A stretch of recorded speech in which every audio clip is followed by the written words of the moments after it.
Judgment Day in the elimination bracket. Three titans of the chess world will battle it out. Will it be the genius of Magnus Carlsen or the wizardry of Levon Aronian, or will it be the brute force of Hikaru Nakamura? Only one will enter the grand final. Where's James? James, what on earth? I'm playing chess right now. I'm studying. What are you guys doing? I'm studying. James, stop. We gotta go. Hold up. Let me do 100 more. Yeah. Checkmate. Yeah.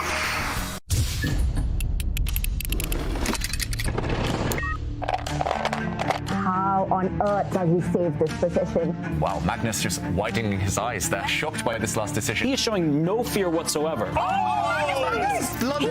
Man, we got kids watching this. This is checkmate incoming. And then king goes to a6 and there are no checks on the board. Wow, he's just blundered a pawn. He's gave away the pawn and he's lost. He's given away the game. His nerves are kicking in. He's throwing a thorn into the white side, holding on here for dear life. He's walked away. Did you Oh my God. So the king goes to d3. You see the bar go back to equal. Oh my gosh. That is beautiful tactile awareness. It's over. We have a winner.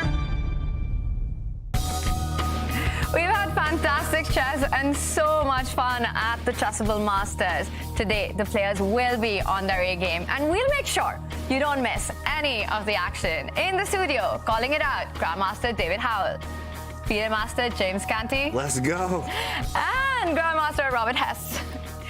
Magnus Carlsen, Levon Aronian, Hikaru Nakamura are in the elimination bracket. That is not something the chess world is used to. How bizarre is that, David? It's strange. This is worthy of being a final. In fact, it was the final last time. Hikaru Nakamura and Magnus Carlsen, Levon Aronian in the mix too, but so many surprises, especially yesterday, Tanya. So many big moments. We had heartbreaks and celebration. That one move self-made by Hikaru. I'm still getting over it. James, have you seen anything like that by Hikaru? Absolutely not. And the internet is still blowing up about it. I mean, it's crazy. He got mated in one. I mean, it's on the board everywhere, right? Of course, everybody's seen it. It was absolutely crazy, of course. Then you got Magnus Carlsen saying that, hey, I don't know what a loser's bracket is, basically. He was like, I've never been here before. It's just so much craziness going on in these matches. Yeah. And we love it. We love it when the chess players do express these emotions. We don't see that often, and yesterday we had a whole lot of that. How special is that, Robert? It's amazing because chess historically is played in silence. It's studied in silence. Now we see players duke it out over the internet, and then when they win their games, you see the fist pumps. When they lose their games, checkmate in one, they're shocked, and you see it on their face. Yeah. Heartbreaks and celebration, big moments in day 3. Take a look. Wow, actually, black is winning the position now. He's winning. Wow, Oh Levon's my winning. God. These are the correct times. Does black have enough time to win or draw Black this is just game? queening the pawn. It's completely winning. Look at this, for 4 Levon. seconds. It's what they call the Lucina position. Black's pawn will make a new queen. Oh my God. Oh my God, 2 seconds. Oh my God. There we go. Oh. Look at him celebrating. Oh my God, what an Armageddon. It was a draw by repetition. They repeated it just in time because Levon was actually down on the clock at the end of the game, but he makes a draw there, and what a save. Has Fabi just won a pawn for free? Oh! Hikaru steps back. He's lost 2 moves. The queen just came from this square. Fabi says, okay, I'll go back, and I've nabbed a pawn for free. Which way do you go with the white king? Forward! Whoa! So brave. Nerves of steel. Oh my goodness. He's gotta make a move. That's He it. doesn't- He flags. No, he made a move. It's coming in bunches. Don't worry, buddy. When these moves are happening, they come in quickly, and then the clock will catch up. It's Oh my over. goodness, what is that king doing in the bishop's line of fire? Queen That's a H5. resignation. That's it. He resigns. Look at Hikaru. Whoa. He refuses repetition. He says game on and is taking big risk here. But what's happening if you just shuffle across? Look, you're pinned along the A file and you're pinned on this diagonal. Oh, wait, you're right about that. Whoa. Fabiano's actually closing things Brilliant. Brilliant, because that pawn A4 is stranded. It's gone too far. down. Fabiano cannot lose this game. He's a pawn up. 10 seconds, David. Yeah, 2 pawns up. Wow. But a horrible pawn structure. Yeah, but it's all about the white D pawn. If he keeps the central pawn alive, he might win. And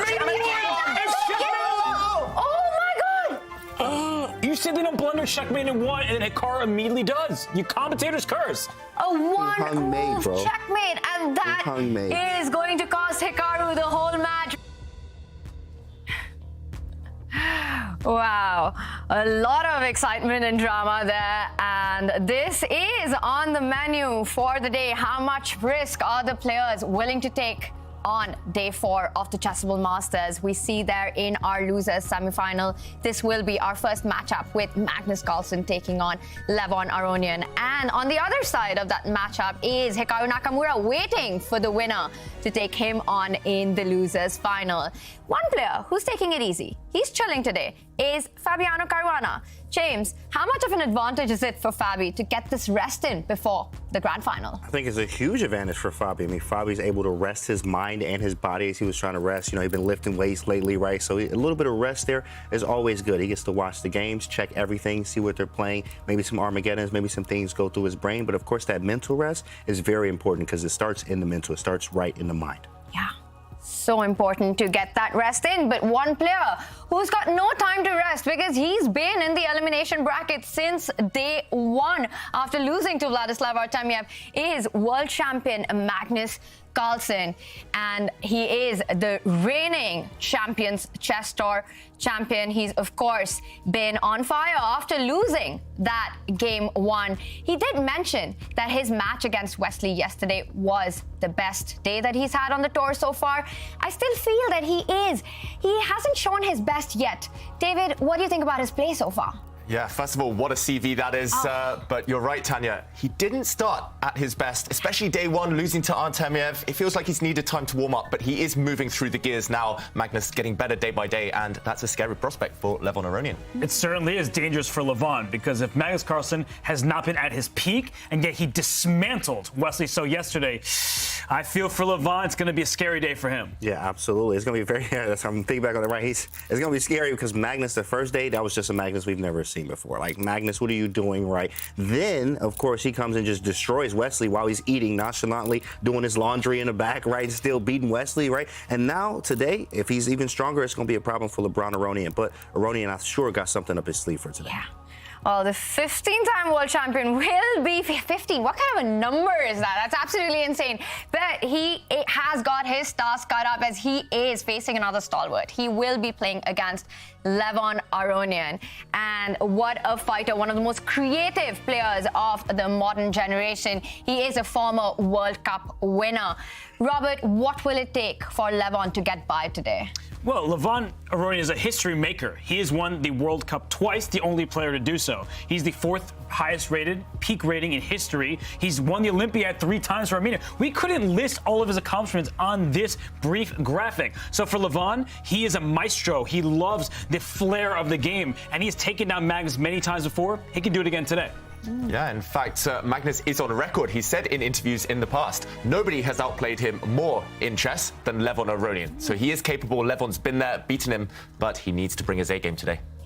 Two things, right? LeBron Aronian is what I like to call him, of course, because you never know. And, you know, LeBron James in basketball, I mean, you got LeBron Aronian in chess. The man is an absolute beast. The second thing is 4 digits, 2830, 2830. One of the very few on the planet to reach 2800. So if he's able to tap into some of that ELO that he was able to achieve before, it could be a problem for Magnus. Yeah.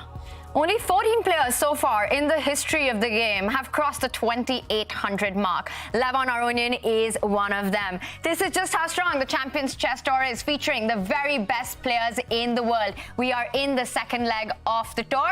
This is how it works. The 2023 Champions Chess Tour is the biggest tour yet.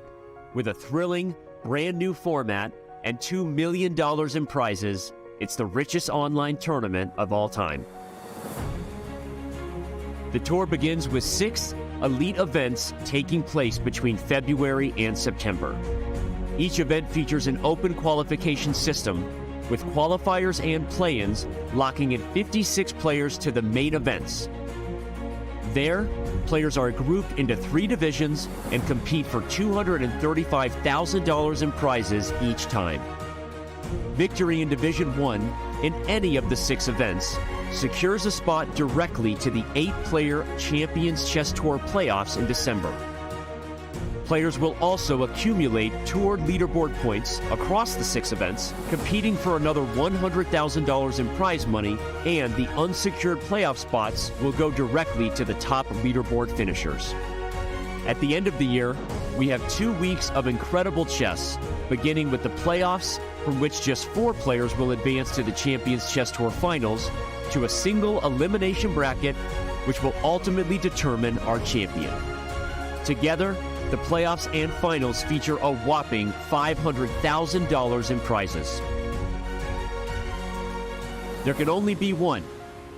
In December of 2023, an undisputed tour champion will be crowned. Let the games begin. The 235,000 Chessable Masters is heating up with Division 1, but also Division 2. We do have the winners final today with Nordebek Abdusattorov taking on Maxime Vachier-Lagrave. We see a big lead there, Robert, between the two of them, and in the losers quarterfinal right now, Kramnik against Yu Yangi. Yeah, the losers quarterfinal has Anish Giri. He is slugging out with Denis Lazovic and, of course, Kramnik and Yu Yangi. But Kramnik, he went down losers bracket after a pretty interesting day yesterday. Yeah, there was a lot of action on the board, but a lot of drama off it. What happened there? Yeah, it was really unfortunate, honestly, because early stages of that match, MVL, he was up a game. Game 2, Kramnik was on the verge of a winning advantage. He mouse-slipped and dropped his queen. Then in Game 3, MVL said, here's giveaway. You take the point. You deserve it after that debacle in Game 2. And then in Game 4, all Maxime needed was a draw. Unfortunately for him, in an equal position, in an endgame, his connection went out the window. He lost. Instead of going to Armageddon, we saw the players agree that MVL should go on based on all the off-the-board debacle. So much happening there. And then after all that settled down, we did hear from Maxime Vachier-Lagrave on Twitter. This is what he had to say. It's been a very frustrating day, as this was not how I wanted to win the match and had hoped for a full fight at the chessboard. I hope that from now on, all the action will only happen over the chessboard. And I would like to thank Vladimir Kramnik for his great sportsmanship and Chesscom for their reactivity in addressing this issue. Some classy sportsmanship there, but David, how frustrating is that for the players? Frustrating is the word, as Maxime used there. I'm sure he wanted to enjoy the moment. He wanted to relish the challenge of playing a great champion like Vladimir Kramnik, but this is part and parcel of online chess, and in the end it was a nice touch of class from both players, as we saw there. Great sportsmanship, leading by example. Absolutely. Class and sportsmanship are the words there. It's a competition, and this is like the future of chess. The online chess competitions, things like this do happen with the disconnections.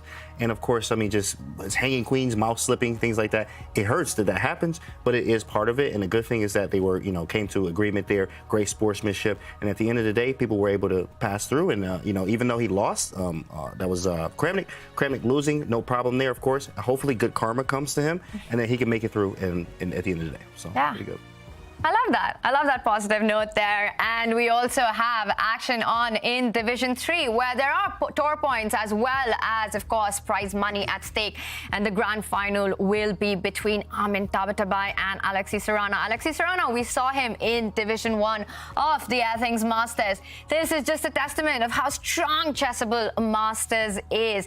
And what we are looking for are some strong selfies from all of you watching us. Don't forget to send them with the hashtag ChessChamps. You can tag us on Instagram, and there is a grand prize of the new Airthings Wave Plus device. So you will be winning one of them, and we will reveal the winner at the end of the show. I love it. Very sleek stuff here. Don't forget to send us your selfies. We'll also be featuring some of them on our show. But right now, the show is about this big match that is coming up with Magnus Carlsen taking on Levon Aronian. They have played each other a bunch of times. I can't even do the math. That is a lot of games, but 32 wins to Magnus. James, what do you think about that scoreline? The scoreline looks great for Magnus, but also, I mean, it's just, hey, LeBron Aronian for a reason. That's 21 wins. It looked like the Wesley thing. Now, of course, what happened there is like, oh, Wesley hit him. Wesley was swinging big Wesley So, and then he got flexed on real fast by Magnus there. So, yeah, the score says a lot, but he's definitely going to have to prove these 21 wins today. And I think that Levon Aronian's style actually suits this kind of match well. It's only 2 games. Variance is high. And so for Levon, he always swings. He's always playing fighting chess. I think he can take Magnus down in this format. Yeah, we saw in the graphic over 100 games against each other just in Rapid. That is incredible. They know each other's strengths, they know each other's weaknesses, and it'll be fascinating to see how they both try and pinpoint those during this match.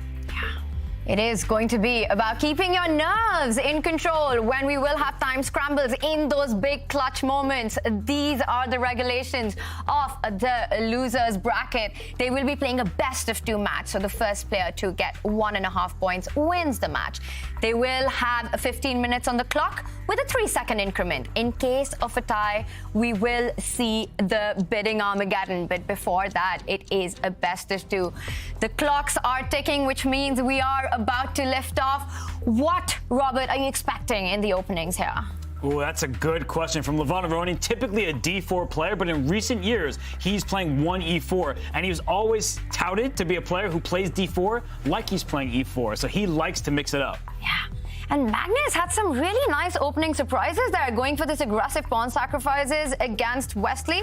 Are we expecting that kind of dynamic play from him with the white pieces today? I think he's going to try to keep it more calm and quiet. You know, that's what Magnus likes to do. He doesn't look for big opening advantages. He likes the small squeezes, of course. And Aronian is creative. He likes the tactics. He likes the aggression, the powerful chess, right? The creativity here. Yeah, C4, right? I mean, it could be tactical, but of course, I mean, it could also be very slow here. Yeah. Got an English. Yeah, it's the English opening. This is something that Magnus has used on occasion. Levon, famous for using this himself as white as well. And, okay, the 4 knights variation, all the knights coming out very early, and Magnus opens up the center. And Magnus there with the food gambit as well. We see him. That's worked out really well in the past. It's a great opening. Yeah, it's worked for him. Why not do it again? And Levon pausing at this early stage and not munching on the white pawn in the center. He's bypassed that, kicking away the white knight. I've got to admit, I've played the opening, the English, my whole life, and I've never seen this position already. Wow, the players surprising each other, surprising us. What could the idea be here? Will we see a bunch of exchanges in the center? No, Levon just brings his bishop out. Speedy development from Levon there, and already wrecking the white structure. Doubled pawns about to happen on the board for whites, and early days, but I quite like this position for Levon, I've got to say. Yeah, so do I, because right now, white has those double pawns. And I feel like in speed chess, in quicker time controls, it's just more difficult to have these double pawns because they can get attacked and are difficult to defend. So I feel like for Levon, he's happy with how the opening has gone, but that pawn on E4, the pawn that was in front of his king, it's a bit too far. It can get stranded and white can attack it. Yeah, that pawn, is definitely the target. And Magnus, to see him play such provocative chess, allowing these doubled pawns to retreat his knight, to kind of allow black to advance like this, it must be preparation. Magnus must have done his homework here. Yeah, definitely. I'm just wondering, how does he have more time than what he started with while eating and facing this unfamiliar opening? But then, is there an opening that's not familiar to Magnus Carlsen? That's true. Of course, I mean, he also understands positions, pawn structures. I mean, he understands everything. 5-time world champ, right? So, and 15 titles. It's insane, right? So, I mean, he can do really anything. G4, oh my goodness. There we go, big fella. There we go, Magnus. That's exactly what I'm talking about, big fella. That's how we do things around here. Yes, sir. G4 for the score, man. He got you to jump off the camera. Man, absolutely. G4, I love anytime I can play G4 or H4 in a game, I'm already, hey, look at Levon, he like this. Like, bro, what the heck just happened? Not expecting that move from anybody. Oh, my goodness. I'm already hyped. Can't wait to see how this one pans out. G4. Can we explain it? I mean, can you guys explain this move for the people watching right now? Why am I so hype about G4 right now? Go on, take it away, Robert. Has Magnus morphed into Shakhriyar Mamedyarov? You know, it does feel like that, right? We see a position where white is throwing pawns at the board. The king is still in the center. That may seem dangerous, but black doesn't have pieces in the attack. And I was pointing out that the pawn on e4 can become vulnerable. You see the knight, the only piece defending it. White may push the pawn up to g5, kicking the knight out of there to win the pawn. Not to mention that black tries to stop g5 with move h6. That creates a hook in the position, so white can push the pawn to h4, and then when g5 is played next, you are opening up the kingside by force. That is bad news for the black king. So sometimes, I know your coaches tell you should always castle early. Sometimes castling early can backfire if the position opens up on that flank. Not to mention, just one more thing, that the white bishop can slide into g2 to put maximum pressure on the e4 pawn. Yeah, it looks like everything's going in white's favor here, unless Levon Aronian can somehow mix things. It's really hard to go for the white king. This is why Magnus can get away with such early kind of naked aggression here, just throwing pawns forward, because the white king, super safe in the center. It's locked in the middle of the board, so this white king is feeling pretty comfy right now. You could imagine, actually, it castling on the other flank, opposite side castling, and big attacks either way. But this is the big threat. Levon Aronian, it's not easy for him to guard against it. For example, a move you would want to play is to bring the rook across, just to guard this pawn in the center that Robert's mentioning. But look at this, the knight trapped, nowhere to go, and already after a few moves, Levon Aronian on the back foot. Okay, after a bit of a think there, he does push his pawn, but questions to answer. He's basically going a pawn down on the next turn. He has to move his knight away. It's going to retreat somewhere, and after Magnus takes a pawn, Levon needs compensation urgently. Otherwise, he's just going to lose this game. Move the knight to d7. I mean, just take the pawn. I don't know, what is he going to play after that? What are you going to play after I take this free pawn, put the bishop on d3? Oh, my goodness, my tactic senses are tingling. Like, Spidey senses, these tactic senses right now. Knight takes c4. There it is, bishop to d3, queen h5, and get him off the board. He had to play f5. I knew that was coming, though. Okay, f5. What does f5 do here, David? I guess he's just trying to open lines. If the white knight retreats now, then black's queen is able to come out on the diagonal and grab a pawn on g5. But if Magnus captures this pawn en passant, as if it just moved one square, so the white pawn would capture on the f6 square, things open up. Black's pieces will come to life. And if we do a quick count, we see that white has only really developed one piece, the white knight in the center, whereas black is already castled. Black will have some open lines. The black knights are out. So, yes, white is one pawn up, but black is slightly quicker and slightly more active with his pieces. So does it balance out? I'm not sure. I'm materialistic, but what do we think? Robert, Chad is confused. Is en passant forced?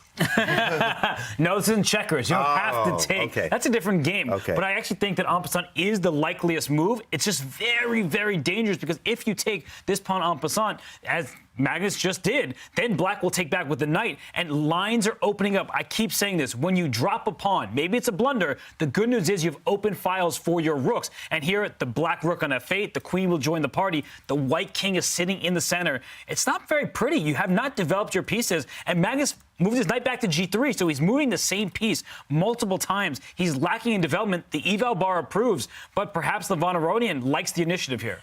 Yeah, there are already ideas on tap. For example, bringing the bishop out, hitting the white queen, trying to get control over the light squares. You could make an argument for jumping forward with the black knight. Again, attacking this pawn, trying to get the black queen out to a nice active square. White will have replies to this. White is still relatively solid, but there are certainly attacking ideas available to Levon, and we all know he's a dynamic player. Positional, strategic considerations out the window. He is going to go for the white king. That's the only way to justify the fact he's a pawn down. Long term, white has the two bishops, and white has that extra central pawn. So Levon knows it's here and now that he needs to strike back, and he does that by shuffling his queen across, lining her up with the white king. Early days, but who would you pick here, James? I'm going to pick white here. Tanya, what about you? Oh, I was hoping you wouldn't ask me that question. To me, it's just amazing that Magnus starts with the English opening. Supposedly a solid line. We were all expecting this to develop slowly. And then just g4 sacrifices a pawn for the initiative. Levon picking that up. And now this kind of a position, I don't really see a checkmate or a tactical blow immediately, of course, but it feels like a long-term compensation for black. The files are open. White still hasn't castled. Feels behind in development. The bishop, once it comes out to g4, I was just about to say, which has been stopped. Magnus making too many pawn moves. I'm going to pick black here. I love the compensation and the initiative. In this format, I think it's harder to defend than it is to play with just being a pawn up. Yeah, usually you do burn a lot more time defending, trying to look for those resources. But Magnus, he's still playing really, really quickly. And this last move, it's not intuitive. It's not a natural one. Yes, you guard some squares, but look how loose the white structure is right now. Look at the white king. And Magnus must be feeling very, very confident to play a move such as this one. Yeah, that was actually a pretty ugly move. I'm not going to lie. First off, Ben Feingold says never play F3 or F6. Shout out to Feingold, of course, F3 and F6. First off, Feingold is tripping after that move. Secondly, right here, I actually still like white here. Believe it or not, I am a fan of the dynamic chess, so I'm going to castle queenside, believe it or not. I'm going to put the bishop on D3, maybe go queen C2, right? All the pieces are going to aim at the king side. I want to put a rook on G1. Daryl, come on. Magnus? You read his mind? I'm a Jedi. Some people forget that sometimes. Rook to G1, bishop D3, queen to C2, right? I'm going to put the king or bishop maybe on D2, castle queenside, and go for everything. Hence the move knight A5. I do like this move from Aronian. He's like, yeah, you probably want to get your king over there. He understands. He's aggressive and creative himself, so he kind of understands some of these ideas. He just puts the knight on an A5 and say, maybe at some point I can get my pieces over. Wow, he played E4 Whoa. in the middle of the board. He just doesn't care about nothing today. What is this, Robert? What's wrong with him? You know, he's brave. That's what Magnus Carlsen is. And I'm wondering if he's actually studied this position before. His rook on G1 is staring down at the black king. That's the good news for Magnus. The problem for him is his own king's in the center, but he's shielding his king with essentially a wall of pawns. It's a moat. Just like if you castle, you have pawns in front of your king. These pawns happen to be on the 4th rank. The bad news about having extended pawns like this is that they're easier to attack. A bishop for black can go to A6 or to E6, attack that pawn on C4 that's sticking out and doubled. So I feel like Levon will have his counterplay, but first he tries to take care of his king. King to H8, I think, is a smart, prudent move, and he will then go after the material. Yeah, I love it because that rook move to G1, putting it on the G file, also stops Levon from bringing his own bishop onto the fianchetto diagonal, because you need to make sure that white's knight doesn't jump into the attack forward all the way to F5. So I like that move because it allows black's rook to step up onto the defense. Nicely played there, freeing up the pieces. I just think Magnus, he's playing fast, but he's made so many pawn moves. This is going to be a very dangerous position for white. I'm still picking black here, guys. Mm-hmm. Yeah, the white piece is still asleep, other than the knight maybe, which woke up a long, long time ago, but the rest need that wake-up call. And I think it's time for Magnus, as James mentioned, start developing those bishops. I'm not sure which one first, but bring one of the bishops out to the center. That white king really needs to get off the same line as that black queen. All of these considerations, but time is the issue. Do you have time for all of them? Levon will strike soon, and he'll strike hard and fast. This actually reminds you of a Nimzo Indian, the A3. That's the same-ish variation, an A3, F3, something like that. But it's one of the variations where you actually put the knight on A5. Well, for black here, you play bishop A6. And the queen is actually nicely placed. In fact, Roman DZ slapped the keyboard, my guy. He actually does things. He has a very nice system for black here where he puts the bishop on A6. And you also bring the queen. In fact, it's already ideally placed. Usually the queen would be on D8. But actually, because it's on E8, you would actually put the queen on C6 to attack this C4 pawn. It's doubled, so bishop A6, this is why the knight's on A5 to attack the weak pawn on C4. Bishop A6 and queen C6 or F7 will attack this C4 pawn and try to bully it and win it. Many times you actually are able to win this pawn. There's only one piece defending it now, the bishop on D3. You go queen E2, that's a second piece defending, but 3 pieces attacking that pawn is going to be a problem for Magnus. So he needs to actually move very quickly here and figure out what to do. Bishop A6 is on top. We move the queen, and then I guess after he defends or attacks the pawn on C4 with queen C6 or F7, we may have a D5 there, which is overextending our pawns slightly here. I still like white here, but black definitely has some serious counterplay. Yeah, I like those ideas, James. And I think Levon will choose either bring the black queen out or bring his bishop out now. Just maybe picking the order, worrying about if there are any consequences behind his moves. But yeah, already Magnus slightly ahead on the clock. I did fear that Levon Aronian might get in time trouble. Recently, he's been playing a bit slower, this tournament especially, maybe not at his quickest, not at his best. But yeah, that might come to pass.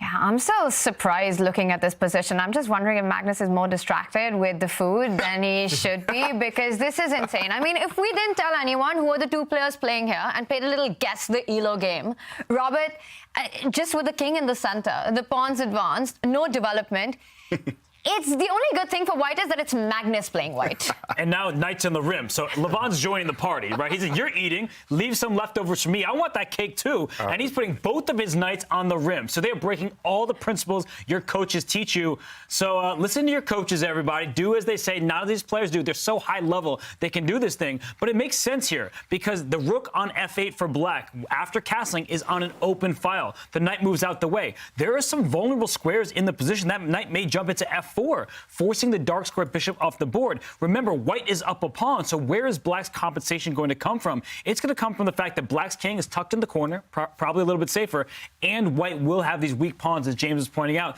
the c4 pawn in particular. It sticks out like a sore thumb. Black can team up on it, but Levon's first taking care of that dark square bishop. He does not want to see that one come into the attack. Yeah, why not jump in, force that bishop off the board, as Robert says, and actually two targets, as both of you are mentioning, this one, but also this f3 pawn, a bit of a backward pawn. Black could certainly line up actually on this square, teaming up against this target and potentially on this target with the black queen. So, okay, this has happened. This was a very logical play by both sides. White's bishop pair advantage is gone. So it's just purely about material, and Levon Aronian, he won't be too worried actually about the structure. Black has access to squares, especially this black rook sitting nice and pretty now on f4. Yeah, and what material? Those are two double pawns on the C file. James has been pointing out that it's going to be under fire. I don't really see it. What I don't understand is that why does our eval bar still like white's position so much? Lack of development, bad pawn structure, all for just one extra pawn. Is that enough, or is our silicon friend being a little deceptive here? I don't know. I tend to trust the computers in messy, strange positions like this. Often computers get it wrong when it's really locked up, really closed, and sometimes late in endgames they do overestimate one side's chances. But here, I like Magnus's last move, gotta say. Maybe black has to retreat his rook. I don't know if there's any way to keep it on this active square. That's the problem, right? Yeah. You want to keep it there. But unfortunately for Levon, he's got to move it back because otherwise his rook may be lost on the square. You try to protect it, it gets blocked, and then it gets won by white. So just for example, queen f7, knight f5 is an example. You cut off the circulation between the queen and the rook here, and that's a problem because now all of a sudden white wins material. So if you have to retreat, that's not a good sign. I like what Levon has been able to accomplish, but I feel like if you have to take a step back after making sure that your opponent no longer has the bishop pair, it's not entirely what Levon wanted. Yeah, look at this structure. I don't think Magnus will play it now, but you could build the four-pawn wall, and this is pretty scary for Levon Aronian to face. So, also, James, you mentioned this idea earlier. Fortune teller here, castling queenside. Finally, it is available in the next few moves if you want to get your king to safety. Absolutely. I'm a big fan of castling queenside here, and after I castle, I go rook to g2, and I double the rooks. And then watch where you look. You better be very, very careful here because I can just move the knight, and it may be knight-knight for you. So it's a very, very, very scary position and an attacking type of position, the positions that we all are fun and we love to play. So, I mean, it is some problems for Levon here, but definitely Magnus has to tread lightly. c4 is definitely hanging. I mean, sometimes you may have a queen a4 there in many cases, so you have to be careful from white's side too as well. I'm curious to see where he goes. He already surprised us here with f3 and like some other moves. So let's see what Magnus plays here. Yeah, let's see what he plays. This is the type of moment where it would be logical for Magnus to take think because there are no obvious options. We've mentioned castling queenside, but James also highlighting the fact that black queen can actually jump towards that side of the board. And I've also mentioned kind of half-jokingly that white can step some pawns forward in the center, but that creates weaknesses as well, feels a bit loose. Nowhere for the white knight to jump forward to right now. So no logical, intuitive move. That's when the top players in the world sit on their hands and have a deep think. Yeah. I'm listening to all of you and I'm still confused. Do you like white or black, David? Definitely white. White. James, what about you? Definitely white. 1,000%. All right. I thought that James was going to say black because, you know, so everything you were saying, you're highlighting a potential attack, things of that nature, but I'm going to have to go with them because I think that white has a really cool move here that oftentimes we're thinking purely in terms of attack, but I do think that white may take a step back before going forward. This knight on g3, it's not the best placed piece in the world. It can't jump forward. Maybe it should go back to f1 and then reroute to d2 where it protects both of white's weaknesses at the same time. We keep highlighting, and that's the only reason I thought about it, is that the c4 pawn, the f3 pawn, those are targets. Black's going to go after them. That knight on d2 protects them both. Wow, that's fancy. I mean, it's not just the suit. It's not just, you know what I'm saying? He's fancy. Get that man on camera. He's fancy, ain't he? Wow. Fancy in the suit, fancy on the board, fancy with the moves. Knight F1 is a fancy move. I actually like that. Reroute. Yeah, it's a fancy move, but a really difficult one to find because we all know that in chess, retreating moves are the hardest to make. Magnus is having a think. Do you think this plan is on his radar, James? Knight F1. I also like this E5 move. E5 is very committal, but my idea here is to actually just play Queen E4 there and actually hit the Rook and H7 at the same time. E5 is a really committal move, but if it works, I mean, there's definitely some potential there. I'm opening up the bishop line. I also can play Knight F5. It's something I'm trying to do. For instance, if a bishop B7, C5, something 5. Okay, yeah, he was thinking it. That's a crazy move, though. That's a wild move. Engine approves, but it's definitely a wild move. What if he just takes the pawn? Yeah, I think Magnus knows that pawn was going to be a long-term weakness anyway, and rather than kind of hamstring himself, rather than saddle himself with a long-term weakness, he's happy to give the pawn back. And now it will be black with doubled pawns if he captures. I've got to say, I'm surprised as well. It was not on my radar at all. I was looking at ways to protect things as well, but Magnus stepping forward, showing the mood he's in. He's in an aggressive mood, Magnus. He's throwing all of his pawns forward at every given opportunity.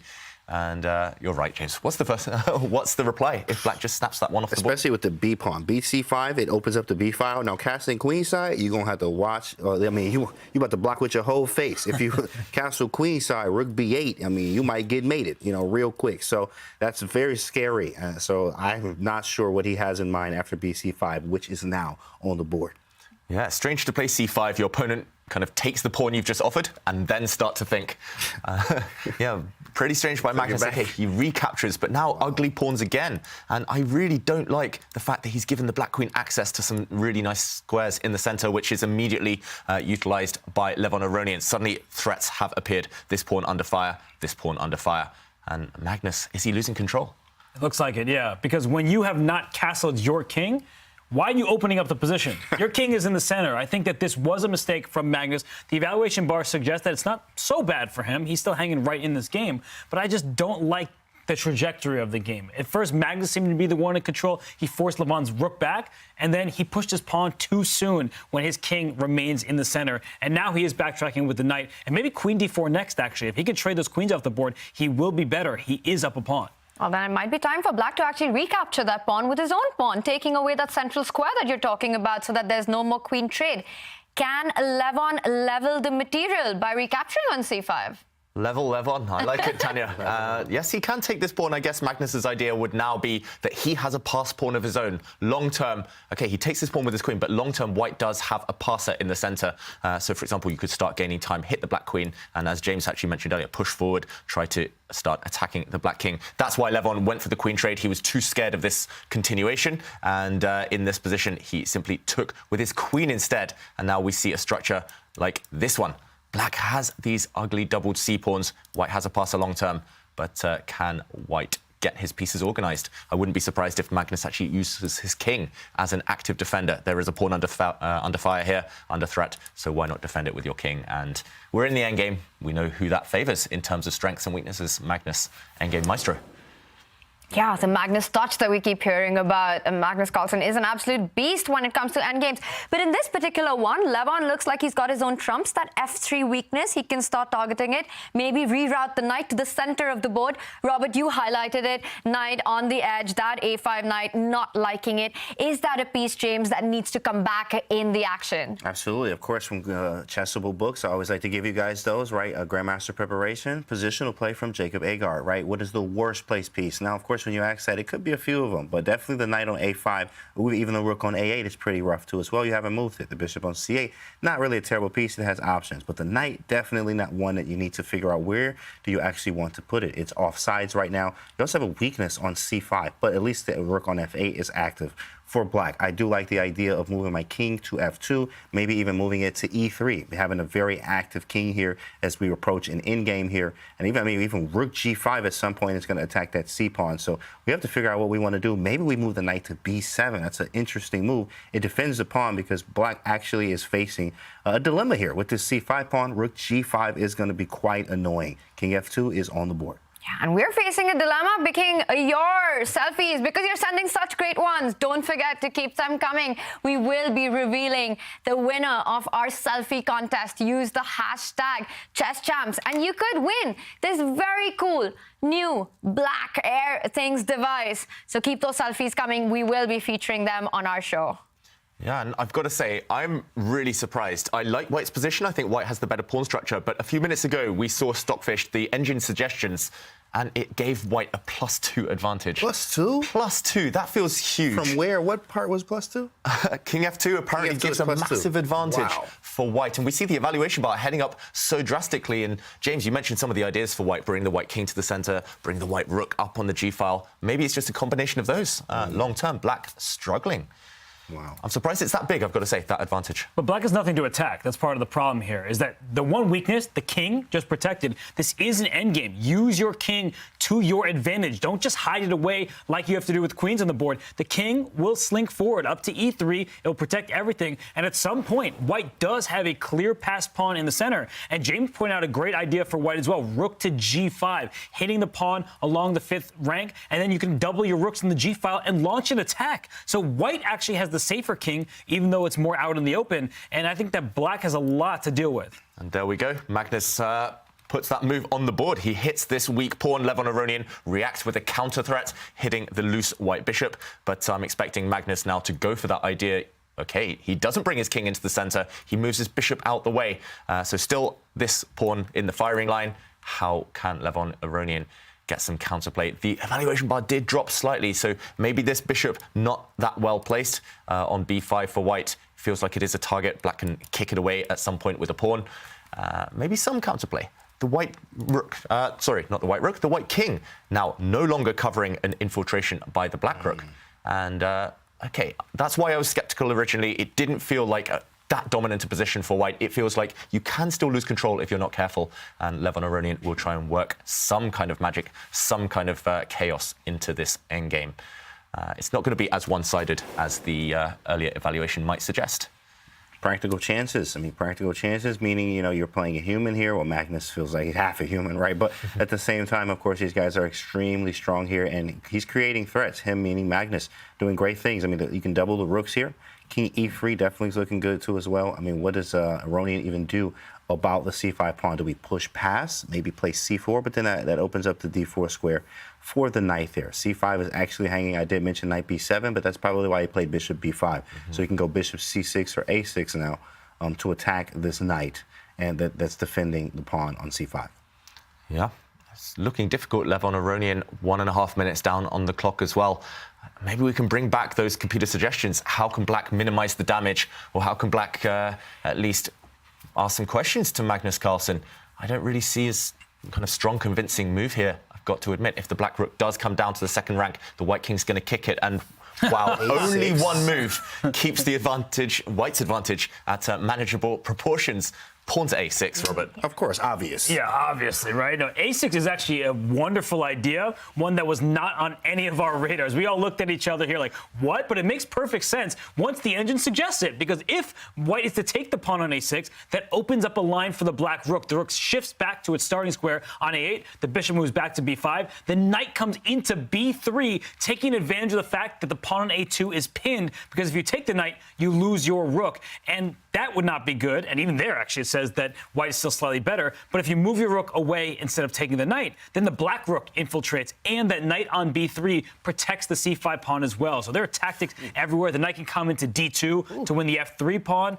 Yikes, this is just a crazy line. Yeah, and not just the F3 pawn, the E4 pawn will also be hanging here because the F3 pawn is pinned with forks everywhere. Now A6 just giving up a pawn to actually defend the pawn. What a creative idea.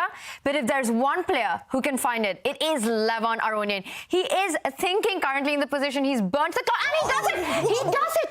Oh my God. What a guy! LeBron! He plays at A6.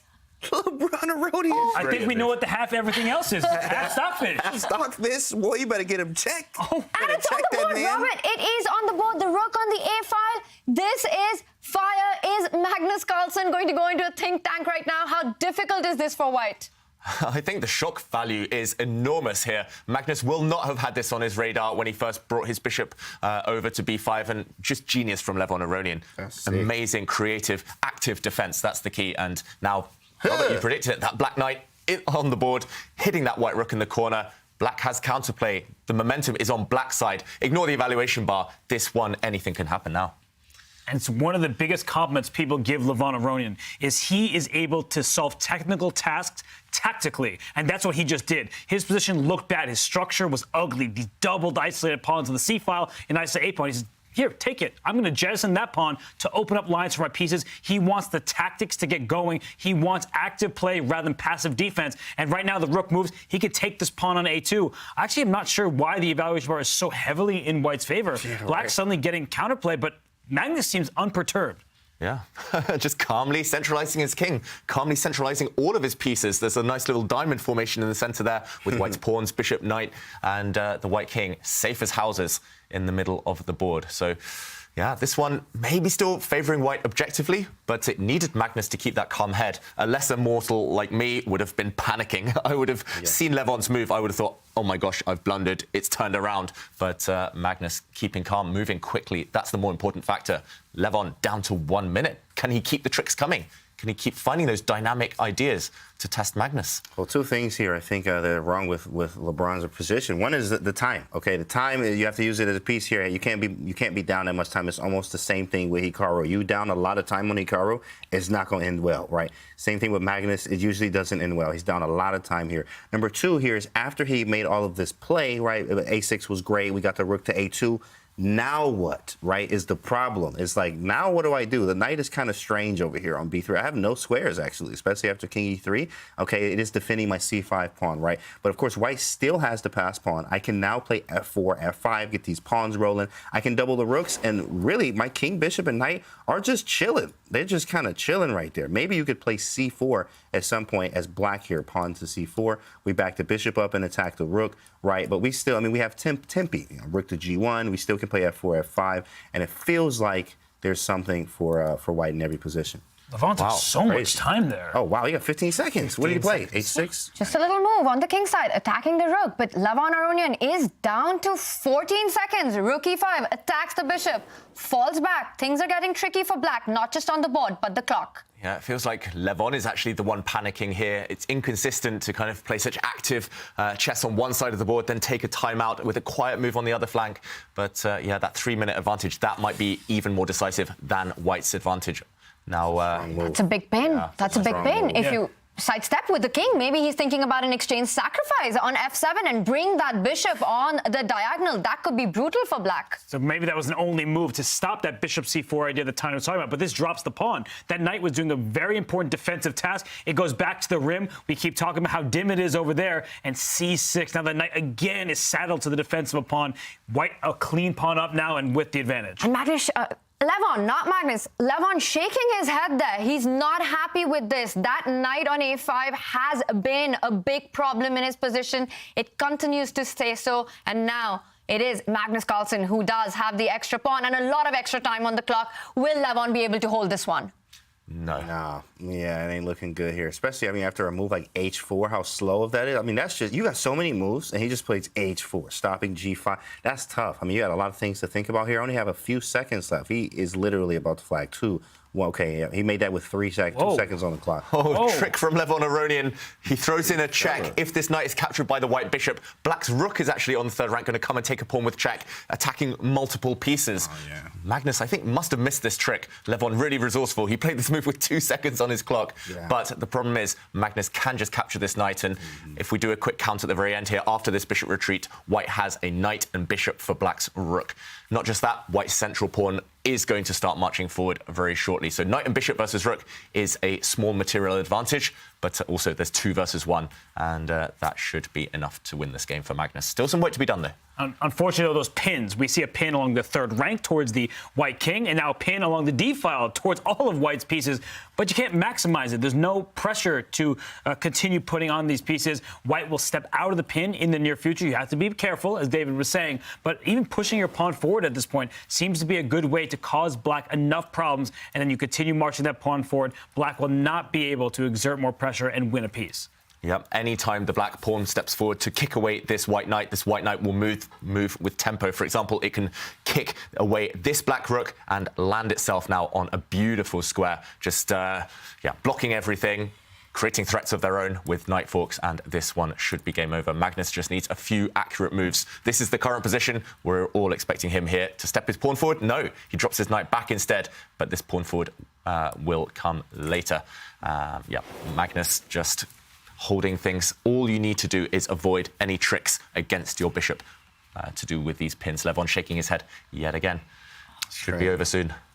Yeah, Magnus played like a computer here. I mean, really half man, half machine for real here. It was just, it felt like black had something at one point, but he really, at the end of the day, really just didn't have anything. The knight was very, very bad for majority of the game. And then we also got low on time, which causes lots of problems when you get low on time. We got some counterplay, though. Yeah, the problem is the white knight has a beautiful square to sit on in the middle of the board. Yeah, it can block the black rook on the d file, and the black pawn's very weak. Unfortunately, you only have 2 pieces with black, the 2 rooks. White has 3, bishop, knight, and rook. When you're down material as the defense side, you've got to try and trade off pawns. So Levon going for that path with g5, but it doesn't look like the troubles are going to stop here.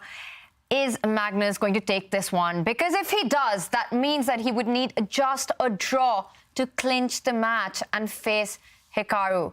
Levon will play the next one with the white pieces. What are the chances of Lev saving this one? 0. In fact, 0%. Hasn't changed. It's not even going to change. I'm not even going to lie here. 0%. There's just nothing there. I mean, he's down on time. What do you think, Robert? 0 is high. That's a really high number for this position. But just don't miss the c4 trick that Levon's setting up right now. That is the one trick available. We're talking about a pin along the 3rd rank. So if black can push that pawn successfully, then white will lose this bishop. However, Magnus, plenty of time on his clock. Even though he is getting himself a little bit lower, he blocks the pin. Now his bishop can move. And once he's solved all of his problems, he does have a pass pawn. As David said, he has 3 pieces, just 2 for black. And, he brings knight backwards. He's doing that backwards to go forwards. Knight b1. What a move. It's like you pointed out earlier, Robert, that knight f1 move you mentioned earlier. Backward knight moves are the hardest to see, the trickiest to see, but the whole idea is he's going round the long way. He's rotating his knight around to blockade that black passed pawn. There we go. Now, the knights are the best blockaders. That black pawn is rendered irrelevant, pretty much, and white's rook is finally free to go active itself. Just beautiful strategic play. Yeah, that was a really nice maneuver there by the knight. A bit of a masterclass there on how to play these endgames. But that is the Magnus touch, and it seems like he is on the way to victory. Is it as simple as just advance with the king and the e-pawn? Yeah, or deliver a checkmate. I mean, I wouldn't be surprised if the white rook goes up the board. Well, now you can trade rooks. That should be easy enough. But Magnus says, why should I do that? I'll go after your weak pawn, put black in a defensive posture, and it might be time soon to push that e-pawn, but first bring the knight into the game. Yep, he's sport for choice here, Magnus. Pretty much anything wins at this point. That white rook as well. Once it gets active, once it starts checking that black king, it will be game over. Simply mating attack, I think, is the word. And why not lead the attack with a king? The king leads from the front here in an endgame. And, offering that trade of rooks. White's central pawn should guarantee the win, even with a set of trades. And here we go, all the pieces combining. Look how well coordinated they are. The white knight protects the white bishop. The white king is marching either side forward now. The white pawn in the center, just doing a fantastic job. Black is stuck. Everything defends each other for white, and beautiful. You can see the frustration on Levon Aronian's face. He knows he's done not that much wrong in this game, but he's been powerless to avoid defeat. Yeah, it's almost hard to pinpoint the moment when things went so wrong for Lev. And I'm just wondering if it was that critical queen trade while fighting for initiative, which is the point when Magnus got the advantage and converted it flawlessly to victory. Magnus taking the first game in his mini-match against Levon. Sum that game up for us, Robert. Well, Magnus, he won a pawn in the opening. He played an ambitious line by pushing his kingside pawns up the board without castling. And then he gave a pawn back at the right time to get active play. So he said material will be equal, the position will not. Yeah. That was a power-packed performance by the world champion in Game 1, and this is our scoreline. Levon Aronian with the white pieces has to win on demand to level the score and take it to Armageddon. We will be back with the action, but first, for our non-subscribers, we've got a Twitch break.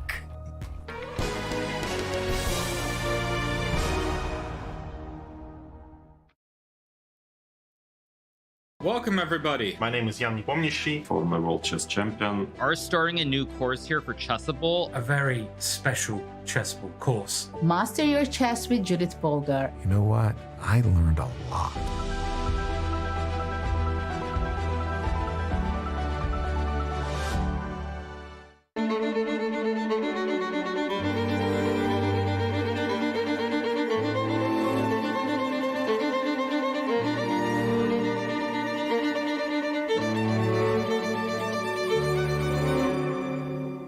Chess is an exercise in awareness. It is evolution in motion.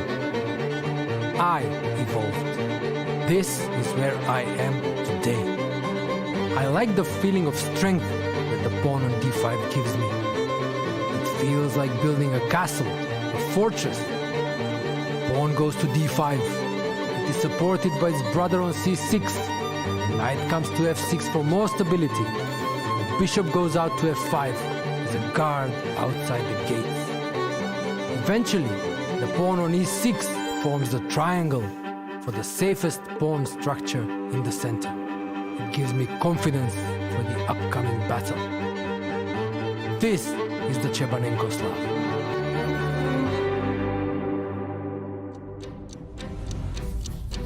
If you want to learn an opening, we all know Chessable is the place to go.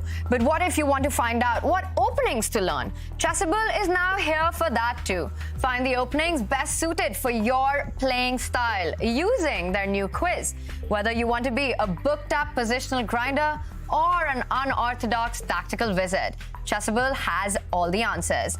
Go check out the Chessable quiz using the command quiz in chat. Take the quiz today. And today, Levon Aronian has to do what is very difficult to do. He needs to beat Magnus Carlsen in the next game. He will start with the white pieces. Now, it looked like a power pack performance by Magnus, but Lev had his creative moments. That move a6, breaking open on the queen side. He did play for the initiative. If anyone can do it, it is Levon Aronian. He is an artist. Let's take a look at the life and inspiration in Levon Aronian's words.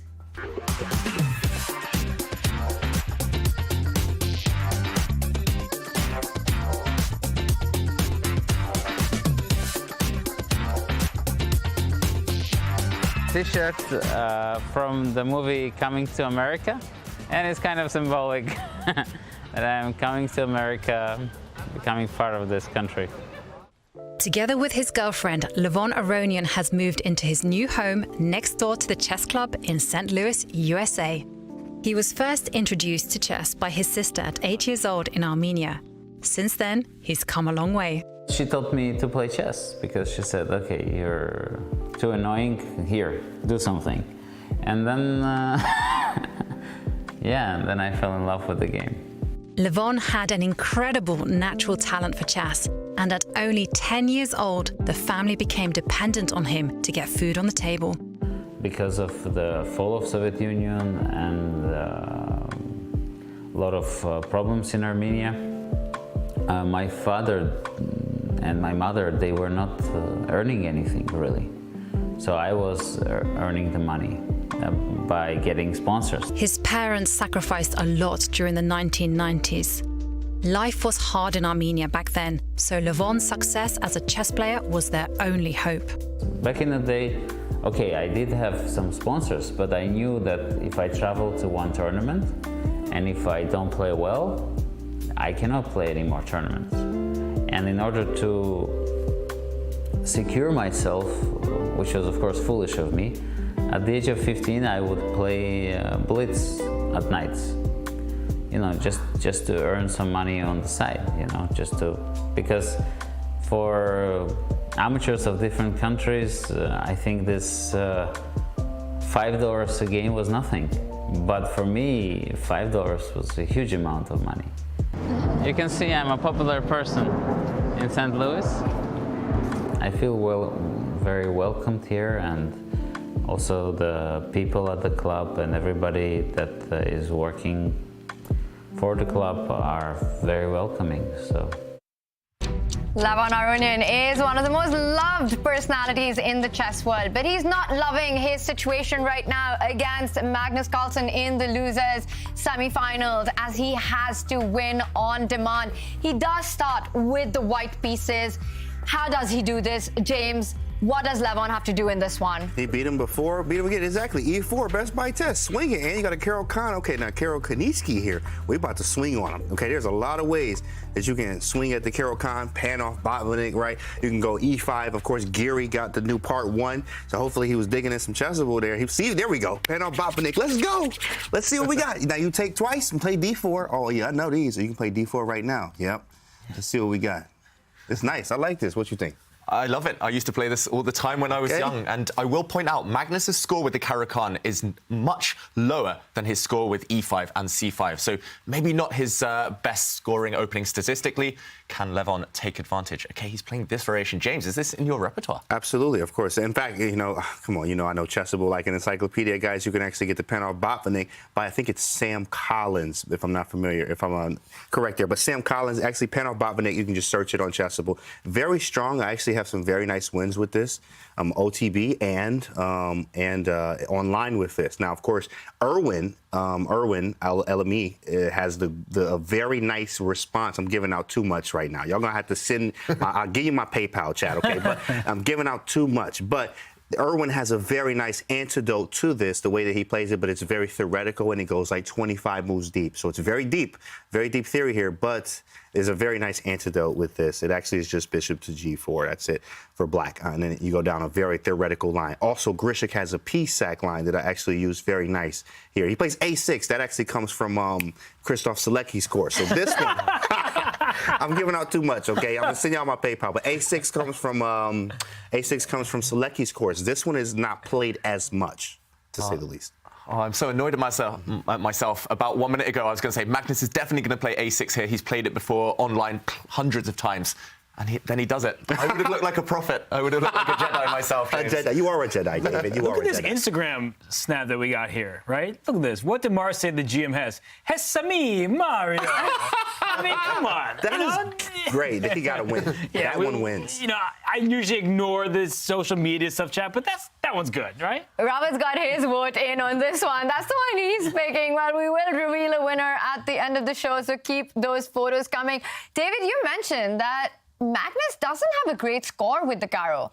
Mm-hmm. That's a strange decision then, to go for it in this very critical match when he just needs to draw. It's all relative, Tanya. He's got a decent score with the Karol Khan. It's just he has a fantastic score with the Sicilian, a fantastic score with other openings. But Magnus, he likes to keep his opponents guessing, and maybe he will have just assumed that Levon had ideas up his sleeve against his main repertoire, so why not throw in an early surprise? Magnus doesn't care about playing solid chess, doesn't want to play for a draw. He's very principled. He plays chess for the love of chess, and if the results come, great. But meanwhile, some tension in the center. Magnus holds his center with a slightly artificial-looking move, but a very solid one with his bishop here. And I'll add that by playing the Karol Khan, he likely avoided the preparation that Levon Aronian had in store for him today, because Magnus does not often play the Karol Khan. Levon likely looking at E5 and C5 as Magnus has been playing in recent events. So this is a good decision, even though in the Queen's Gambit they say the Karol Khan, all pawns, no hope. I think if you're a fan of Magnus Carlsen, you hope that he'll use it with great success,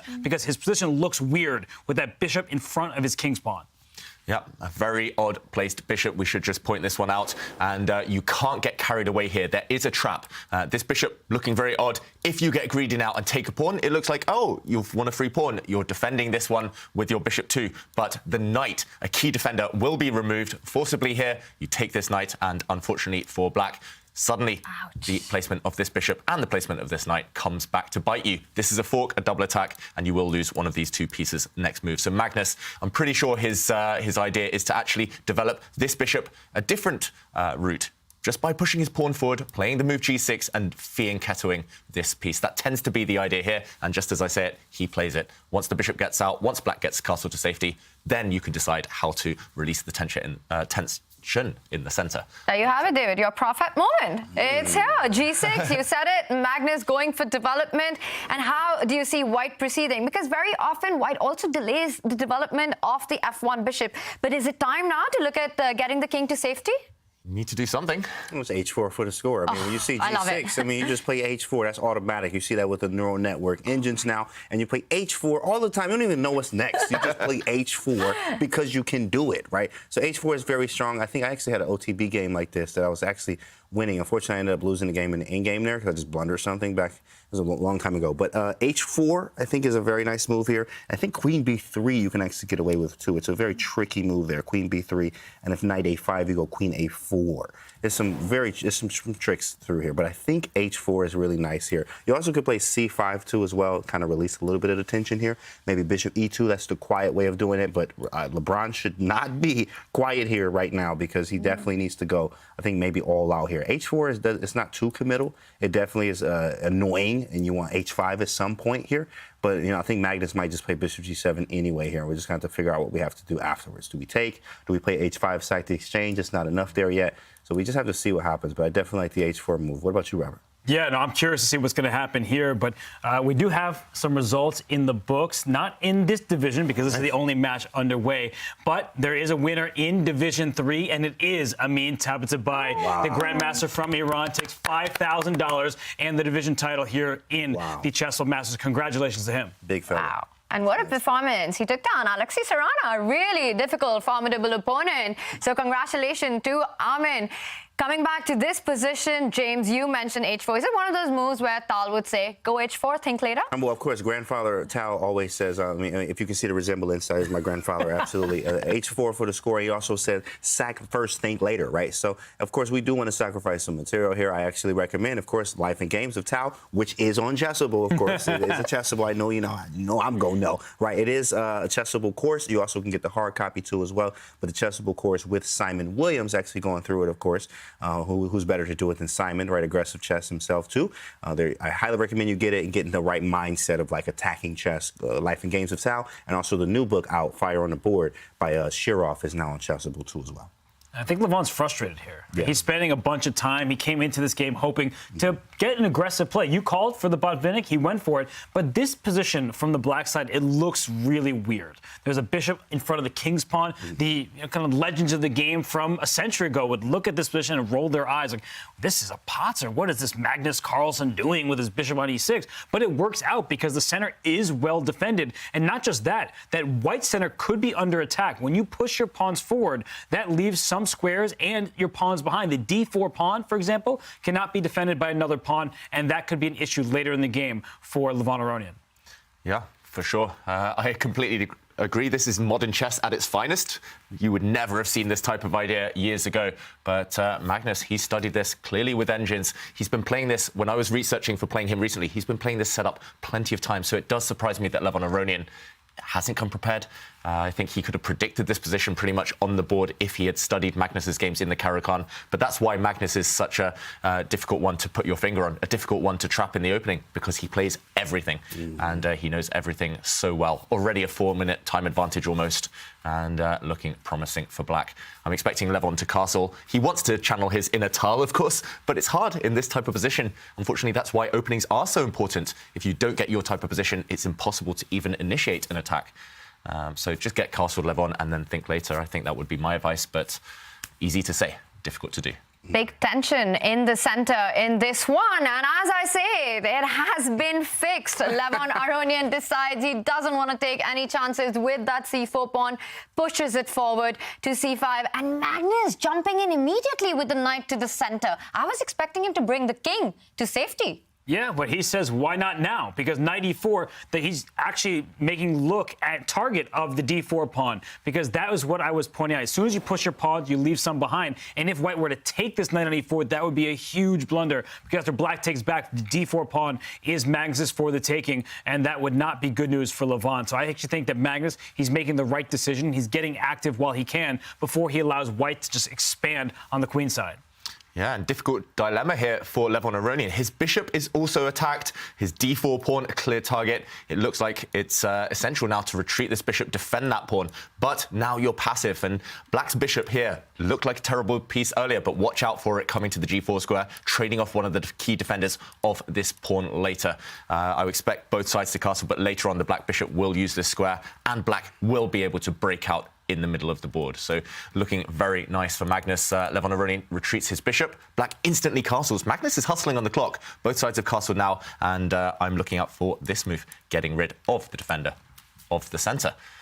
Looking very good. I think I would choose black here already, I've got to say. Black just so solid. Yeah, it's quite annoying. In fact, the pan-off is actually a game that it's usually open positions, lots of tactics, and you can get that a lot. But here, especially in this A6 line, which is why Krzysztof Sielecki actually in the Chessable course recommends this, because it's an offbeat line that is not played as much, the A6 early. Usually everything else you've seen, Bishop G4, you've seen taking, you've seen E6, you've seen all these other moves, but A6 is one that's not played as much, hence why Magnus played it, made, of course, Levon think here. And now we have a position where it's usually a little bit more closed now, and this being closed, this is not the nature of the pan-off here, especially if you're looking for more tactics and aggressive piece play. You're not getting that here. Black just seems to be 100% fine. We also have B6 in many cases to break up this pawn chain that white has. So it is kind of annoying here. There is still play. D5 is a little weak, even B7, but I think we need to start threatening and doing some things now. Maybe the bishop should have went back to E3 to release some of the pressure that is on the D4 pawn now.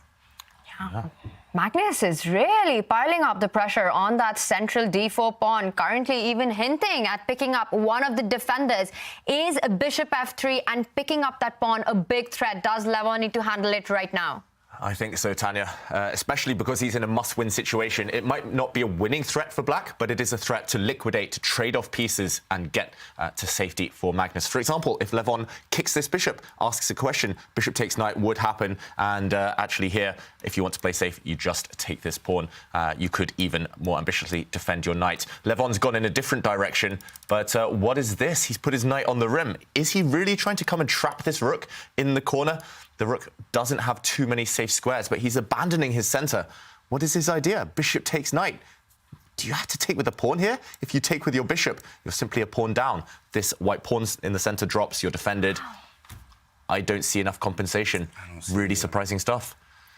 Yeah, but he did that in the last game, getting his knight to the absolute edge. It didn't work out well. But, David, the big question is, what if white recaptures that bishop with his own pawn, hitting that knight in the center, and then Levon's creativity comes to mind with jumping his own knight to B6, hitting that rook on A8. Is that something that Levon's looking at?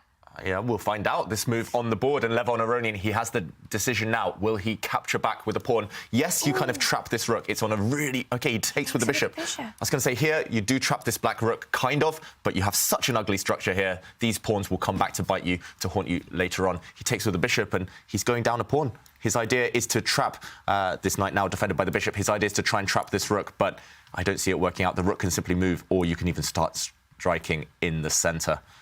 Looking good for Magnus. Yeah, definitely looking good. No tricks, especially for people that like tactics. No tricks in the position. That's just going to be tough. It's going to be very, very tough here, especially just giving up material.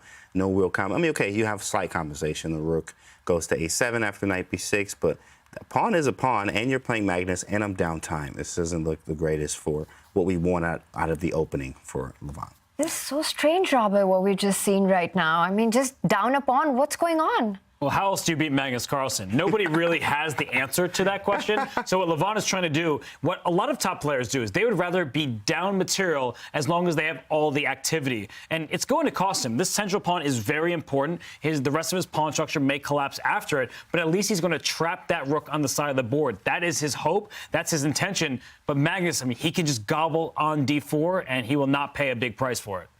Yeah, we saw it in the last game as well. Magnus was happy to take some kind of strange strategic decisions in exchange for winning a pawn. Magnus was up a pawn for most of the previous game, and eventually he was able to convert to victory. It still takes a lot of skill, of course. Magnus is capable, but I wouldn't be surprised. Just grab the pawn now. I think he's just choosing, does he take this white pawn in the center with the black dark-squared bishop, or does he capture it with the knight? Spoiled for choice. He's got a couple of minutes extra on the clock. He's a point up in this match. And Levon Aronian, body language, not positive. He just doesn't look confident today after that tough start earlier on. Psychology is so important at the top level. And Levon just unable to get his type of position, unable to get the dynamism that he's been craving so far, that he knows can kind of be a weapon against Magnus. The initiative in the first game that Levon had was really clear. You could see it that he sacrificed the pawn, but Magnus was behind development, the king was uncastled. But here it just looks like it's hard to see the compensation. Where is Lev's compensation if Magnus just gobbles a very healthy central pawn? We'll have to find out. Yeah. What's going to happen. There we Takes go. it with the bishop. Interesting. Yeah, takes with the bishop. That bishop very strong. I guess he wants to put some pressure both on white's queenside pawns, but also lining up against the white king. Maybe Levon's king will feel slightly uncomfortable due to the presence of this black bishop in the center. I like the look of it. I think it's good enough. And a pawn up, that's the most important thing. But look at the eval bar. It seems to say that white is doing fine. So once again, the big question is, does that rook, forcing it to that a7 square, does that give white long-term compensation of forcing Magnus to essentially play without a rook for the next couple of moves? We've seen that happen. A big central break. Magnus wants to get that e-pawn going. What is Levon's next move that we're looking at here? I think I like queen b3. Queen b3 or, yeah, b4 maybe. Okay, queen b3. Actually, c5 is hanging. That's actually what I wanted to play last move was queen b3 because it hit b7 and kind of d5 and maybe rook c to d1. But b4 actually is very strong. It cements the c5 pawn there, of course. Queen b3 is now a move we can play. And then rook c to d1 comfortably. And there's threats towards Magnus here. He has to be very accurate because, of course, we're threatening things like bishop e4 and maybe even bishop h6 in many cases too as well, especially if you find pawn e6 is going to allow the d6 square to be extremely weak. So if we take on e4 at some point, we'll put a bishop on d6. And I mean, yeah, you got double pawns, you're up to pawn, but you don't really feel that as black. There's definitely some holes in black's position here. Yeah, beautiful pieces here, James. Knight and bishop just entrenched in the black camp. So Magnus has to be careful, that's for sure. First move that comes to my mind would be to throw this pawn forward, but you can't take back these types of pawn moves. For example, white will gain time against the black rook. Whoa, I see the evaluation bar drop. What the heck happened there? Tactics on f2, apparently. Whoa. Queen h4 somewhere. What the heck is that? Yeah, there's some tricks here. There it is too. He played it on the board. Wow, it's on the board. So this bishop move would actually be a huge blunder. Maybe the most natural move in the position. Yes, you hit the rook, but for example, after knight takes pawn, the rook has to recapture, the white queen attacked, and at the very end, king takes bishop would be met by a nasty double attack. Loose pieces drop off, this is a check, and the white bishop falls next move. So actually, white's most tempting move isn't possible. Levon has to trade off the knight in the center first. He does so, and now I'm assuming he's going to move his bishop. Which direction? Most likely this one, but on a bit of a loose square. At least he's doubled the black pawns. The front black pawn on e4, a bit of a target. And, OK, I'm assuming Magnus is going to move this rook, but he's paused. Is there something better? Will he sacrifice some material? I think he should, because nobody likes to play with a rook imprisoned on a7. So he's going to give up his kingside rook by taking this pawn on b4. And the point is, after bishop takes on f8, the queen can even take back there, and the black knight is coming to d3 next. The c5 pawn is loose, the f2 pawn is under attack. And if you have to move your knight just to defend that pawn, then the black rook can escape back via a8. So I actually think that Magnus, he should give up the exchange here. Wow, and look at our engine suggestion. It says that it's a great suggestion, but the only one that works for Magnus. Everything else, and Levon is doing fine. Knight b4, sacrificing that exchange, picking up that extra pawn. Magnus, going into the think, he's definitely on that path, and he does it. He does it. He doesn't like to play passive chess. Jeez. Yeah, these top players, when you give them only one move that's far stronger than all the others, more often than not, they do find it just by process of elimination. And here we do see bishop takes rook on the board. Magnus can take back this bishop with his queen, with his king, either way. And as Robert says, this knight is coming in for the win.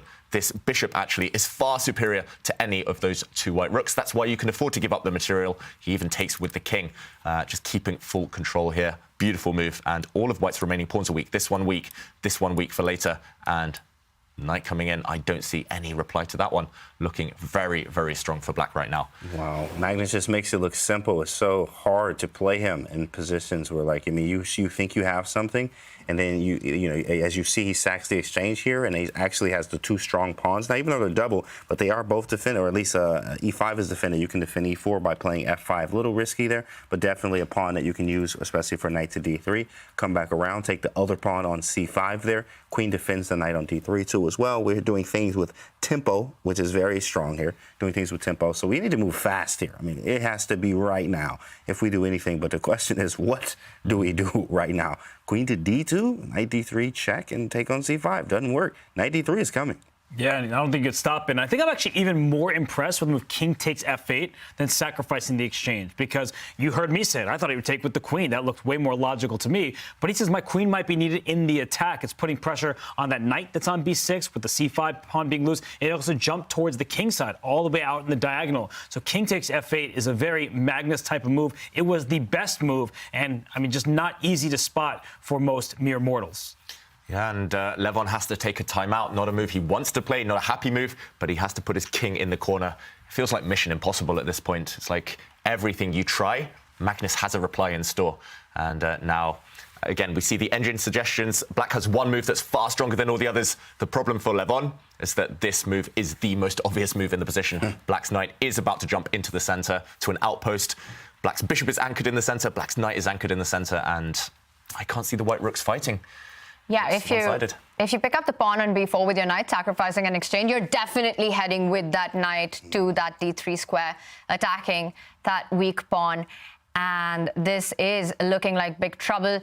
James, you mentioned when we see Levon stretching around, that is him flexing, but right now he's not feeling this. Yeah, he's not feeling it. He took his glasses off, rubbing his eyes here. I mean, rubbing the hair. You can tell. Just stress. This is not the Levon that you like to see. When he's stretching and doing the neck thing and he stretches, that's usually when he's like comfortable. He's feeling good. And you see this a lot in the footage when he's winning or when he's feeling good, he has a good position. Here, it's not good. Wow, King G7, Rob? I was actually thinking about this while you guys were talking. There was a tactic there that perhaps Magnus and Levon both overlooked. But if we actually analyze, I think the reason he didn't play knight d3 is that it looks like there's a pin along the d file. Rook c2. If you take on c5, I'm just going to take on c5. But the issue is that their bishop takes c5. White cannot afford to play rook takes c5 because knight takes f2 check. It's a fork to the king and the queen. And when the rook takes the knight, that rook was defending the queen. Black not just wins the queen, but wins the game. It is checkmate. So I wonder if Magnus just stopped his calculation and moved too early. I'm not entirely sure, but knight d3, if he had seen this follow-up, it was very natural. Just wins on the spot, pretty much, Robert. Wow. And yeah, both players must have missed this for sure. This knight move would have won the game. But Magnus instead moves his king to a slightly safer square, away from any potential checks. And I guess this gives Levon Aronian time to create some counterplay. The whole reason he put his king in the corner was to break this pin. So what could be more natural than stepping forward with the white f-pawn? Yes, you do allow the black pawn to step forward, creating an incredibly strong passed pawn. But if black's pawn does step to this square, the black knight at least can't jump in to the center anymore. So it's not one-way traffic, and that's a good sign for Levon Aronian. This game's still alive, and he very quickly does play f3. Will we see Magnus jump in with his knight now, one move too late, or the pawn step forward? I think those are the two main candidate moves. But still, I slightly prefer black, but yeah, missed opportunity. And if Magnus does decide to step in with the knight, Levon Aronian could be the one who's thinking about sacrificing an exchange by capturing that central pawn, opening up the f-file. Is this one tempo too late going to count a lot? It could do. Okay, he's moved his rook up one square, and Robert's idea, is it still in the air? Bishop takes pawn right now, setting that nasty trap. There's some tension along the d-file, the two queens staring off against each other indirectly. And it looks possible to me. There might be some tricks that white can try, however, in return. This one is getting complicated. This one is sharpening up. Levon with 4 minutes, Magnus with 5. This move f3, I think, was a good one from Levon. He's not only trying to undermine the defense of that black knight on d3, trying to open up the f-file. The white rooks need lines to attack on, and if that pawn captures on e4, there is an open line towards the black king. So this is what Levon is banking on. That knight on b6 can be captured, but there's going to be a pin down the d-file, and thankfully for Levon, after knight f2 check, he has that second rook that can capture because the rook on d2 blocks along the d-file. You can't take the rook on f2, you lose your queen. So this would actually be a good situation for Levon when he needs to win the game. Yep, this looks like the best shot for Levon Aronian right now. Magnus here would most likely block with his bishop, push a pawn. I still think black is solid enough, especially when a draw is a decent result, but at least he's complicated the issue here. Levon pretty much needs to take this pawn. Remember this trap. Rook takes bishop, doesn't win a piece. It actually loses the game to this knight fork. So Levon, of course, he'll spot this tactic, he'll spot this trick, and process of elimination. You pretty much have to take this pawn and hope for the best. But let's see what he's done. Okay, he does capture, and Magnus, I think, will now take that white knight off the board. It was too strong, trapping that black rook, so eliminate it. And the game goes on. Oof, this one getting tense. I thought Magnus would wrap it up quite quickly, but we're still going. Got time too. I mean, he's up time. He's up about a minute and some change here, right? So better clock management from Levon here, and a position where, I mean, it's really playable for both sides. After this rook d2, I'm up the exchange. You have to remember that is some material, and it takes some accuracy. I can't play b6 or b5 yet that actually, covers that whole rank, the whole 7th rank there, because rook d2, rook takes, and maybe a rook d7. If we get these 3 moves in, we do have some serious counterplay ourselves. Wow, yeah. This one, I'm just trying to work out what happens if black drops in a knight check. Yeah, right. That wasn't on my radar. I was too kind of carried away by looking at the white knight that's on prise right now. It's edible. You can take that white knight off the board, but there is a nasty check black can throw in. And you've got to recapture that knight with the queenside rook, otherwise you just end up losing your queen. Yeah, and there are consequences. Maybe we show this on the board. What Magnus is considering right now, because of the match situation, is can he force a draw? For example, does he flick in a knight check? After the rook takes this knight, he trades off the queens. White, if he takes the queen back, will lose his rook to the black bishop. This is on the board. Wow, so rook takes pawn pretty much guaranteed. This is the position we have. And here, okay, Levon takes back the black queen, and black is a pawn up. I don't think there's too much to worry about. This actually is the game position, sorry. And we do a quick count. It is 5 pawns against 4 pawns. This should be enough for Magnus to hold. And the black rook is at long last going to be freed because the knight is booted out of b6, which means the b7 pawn will push forward. The rook can slide along the 7th rank over there. So I feel like this is going to be good news for Magnus Carlsen. He only needs a draw. He's up a pawn, and his rook will get some breathing room. Yep, that's the key. The black rook, once it gets out, no problem pieces for black. Nothing much to worry about. Looks like a good kind of practical play, practical decision by Magnus. That could have been better, but why not get to this very safe position? I mean, the only thing that it looks like Levon can try and do is somehow checkmate that king on h6. It's a faraway dream, but is that possible in some alternative universe? Maybe. Against Not me, against he'd Magnus. probably find a checkmate, but... Yeah, against Magnus, that's going to be very difficult. You need a lot of moves here, and these moves just don't seem right, especially with the knight where it is.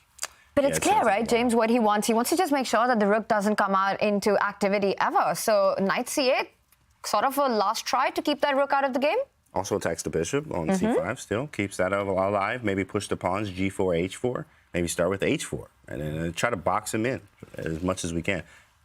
Yeah, we mentioned that black rook. It was about to finally come to life, but at the moment, at least, it's still a bit stuck. I really like this resourceful idea by Levon Aronian. He's so creative, even deep into the endgame. It's touching upon that point earlier. He doesn't solve things like most would in the endgame. He solves it with tricks, with tactics. And look at the evaluation bar creeping up slightly for white. Back in the middle now. That black rook still needs several moves. It needs to push pawns in front of it to break free. And, okay, just a pawn push himself, Levon Aronian. The white king maybe getting ready to join the action. This one's not over yet. That's true. There is a mate. There is a You mate. see it, James? I knew it. I knew it. You'd watch it. You know me. You know I'm gonna find those checkmates. Okay. All right. You get a g4. You go h4, then g4, then just slowly walk the king up, and then g5, king h5, and rook h7 is mate. Now, of course, this is a long shot, but hey, what else do we have? I'm losing anyway. You know what I mean? Like I need to go for whatever I can. Take the chances while I can. Yeah, draw is the same as a loss here for Levon Aronian. So if he just needed a draw, he would maybe move his rook back, win a pawn with the white knight, trade everything off, and head into a rook endgame. But that's not sufficient. Okay, here he's trying to just block up Black's play. Black's pawn pushes on the queen side. Magnus sliding across with his own rook. You've got to go for checkmate. It's now or never. There's nothing else to do. It's really the only way. You've got to move that bishop and push the b pawn. While he's doing it, he is coming with his king forward. We might just see a mating net on the king side, but it does feel a little too slow.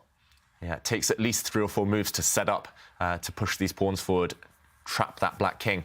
How does Magnus unravel in the meantime? The problem for Magnus is that if he moves his bishop, he would love to push this pawn forward to get his rook out, but the pawn is needed to defend this piece. If he moves his bishop, which he has just done, I was going to say the knight could get out. He's moved it in the right direction. If he moved it to the other diagonal, the white knight springs back, and suddenly ideas against this black king. But it's still trapped.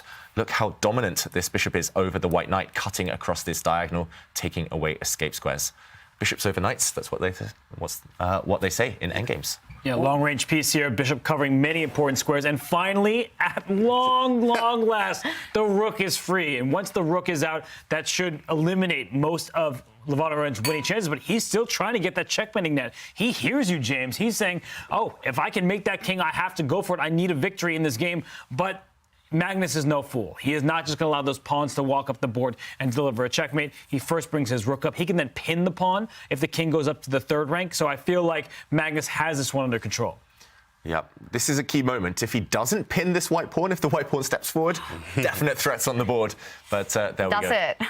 Yeah, you also have bishop e1 here from Magnus, so we have to watch ourselves. I mean, the knight is a short-range piece versus a long-range piece being the bishop. It is it's very, very difficult to make anything happen. I mean, what do you even? We might have to move the king. Is this just all draw now? You pick up that knight and put it on f6, and that's 1-0. Or d5 or anywhere near that black king for the white knight, and you might even win with white. But the white knight's so far away, it takes 3-4 moves. By that time, black has gobbled up all of your pawns. Under 1 minute for Levon Aronian. Yeah. I think he's realizing that he's just 1 or 2 moves too short. Too slow. Tough. Yeah. Brilliant play from Magnus once again. I mean, just playing brilliant, precise. I mean, the great Magnus, first day until today, 100%, 180 there. He's just playing much better. Every day he got better from the first day to now. We see a very different Magnus right now. He's in the zone. Bishop e1's coming. We're up a pawn. I mean, no mate. The knight is on a7, so far away from any action. It takes at least 2-3 moves, and we don't have another 2-3 moves. We can't allow bishop e1 and rook takes g3 or bishop g3. King g4 runs into bishop e1 immediately, and it's very, very hard to play anything here. 9 seconds. Yeah. Oof. Dropping down under 5 seconds now. Levon Aronian, he needs to move, he needs to hope. Just move that king, do something. And what has he done? Retreats the whole way.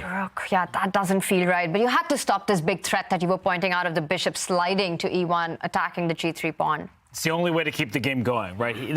There was a look of resignation on his face. He kind of wanted to just give up the match, but he has to play on a few more moves. But Magnus deserves a lot of credit. He's well-nourished after all those meals that he's had on stream now, and I think that he is ready to compete, and he will have Hikaru Nakamura up next. It's only a matter of a few moves that he'll ice this one, take it through to the next matchup. But Magnus, he really played a great match, as James was saying. Yeah, and Hikaru at this point knows it's nearly definitely Magnus that he'll face in the next round. So he'll be doing his preparation. He'll be watching this game with serious interest. But Levon looking very dejected there, David. He's just shaking his head. It's kind of hard to even point out where the match went all wrong for Levon. Magnus just made it look so easy. Yep, that's the top players in the world for you. Levon, he hasn't made any blunders at all, just tiny little small details here and there. And that's the margin at this level. Poor Levon, I feel for him. So close. Against anyone else, he would have had great chances today. Absolutely. Yeah, unfortunately, Magnus too strong, and I'm expecting him to either get that black king off the edge of the board that removes any chances of checkmate, or to relocate that black bishop. You can still target some of white's pawns near the king if you find the right squares, the right diagonals. So what will Magnus choose? Plenty of choice here. He can also go hunting with his rook for that white central pawn, for the white pawn on the edge of the board. But, OK, he's retreating his bishop. Not the most accurate move, the engine thinks, but still should be more than sufficient for the required draw. They do say a good horse never jumps as high as they have to. So at this level, if they only need a draw, the players know how to lock it down. I didn't know you were an equestrian, but right now I think that you see Magnus, he's just making these precise moves because he doesn't want to give Levon any hope here, but both players are under a minute, and that's when mistakes do happen. If that knight starts hopping around, there could be a fork that is overlooked, and the black king isn't fully out of danger just yet. Nice move there from Levon, maybe missed by Magnus. White holds all the pawns, and suddenly the white knight jumping back. Big threat. Black's central pawn under fire. Yeah, and the bishop still isn't attacking that kingside pawn anywhere, and you've got to find a way. And he says, I'm going to get my king to safety. Levon immediately grabs, and it's a big blunder because you lose the g3 pawn and you lose the game. Yep, that's a wrap. He tricked him. He's like, oh no, my pawn, Eric Rosen style. Take that pawn. The game ends because through that knight is the g3 pawn. Levon Aronian, he looks at his position, it's hopeless. The game is over. Yeah. Wow, Levon Aronian resigns. There's no way to save this position after the g3 pawn falls. The game is over. Magnus Carlsen wins his match 2-0 to Levon Aronian. After that first day disaster, Magnus does look unstoppable. What a power performance today by Magnus. And we see there Levon not happy with his play. He is looking dejected there. It just looked like he never got things going. A critical big fight. Magnus, what a power pack performance. It's time for our Lisoveta learning points.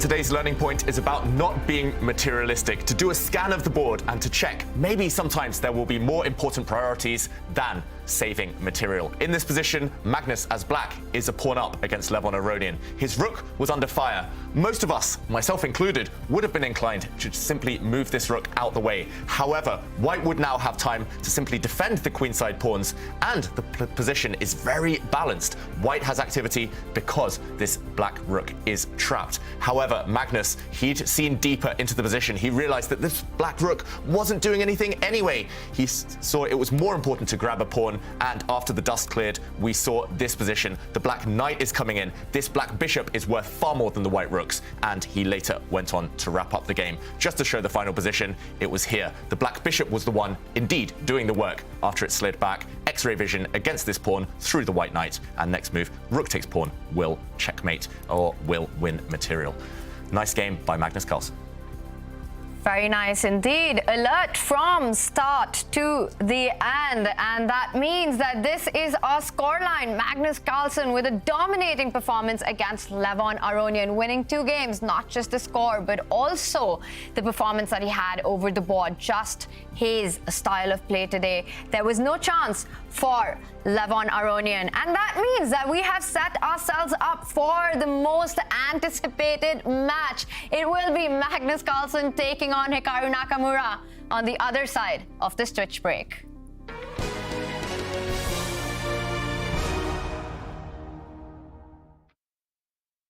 It's time to take control of your journey towards chess mastery. Magnus Carlsen introduces Chessable, the definitive solution for studying chess. Move Trainer uses the science of spaced repetition to identify your strengths and eliminate your weaknesses. There's no need to set up a board, remember which page you're on, or keep track of all the moves you miss. Move Trainer empowers you to go from the opening to the endgame with confidence. It's a seamless, effective, and fun way to study chess. Choose from one of the largest online chess libraries in the world, with hundreds of titles ranging from classic books through to our exclusive Chessable courses, including over 100 free courses. Get expert insights from International Master John Bartholomew, Grandmaster Sam Shankland, International Master Christoph Sulecki, Grandmaster Simon Williams, World Champion Magnus Carlsen, and hundreds of other instructors. Get started now and join our growing community of over 100,000 chess enthusiasts at chessable.com. Chessable, take control of your journey towards chess mastery. Another day, another way for me to open up to you.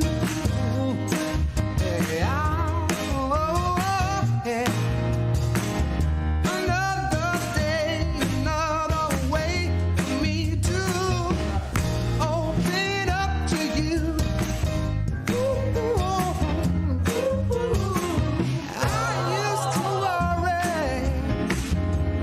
Wake up all day, only to find with nothing more to say.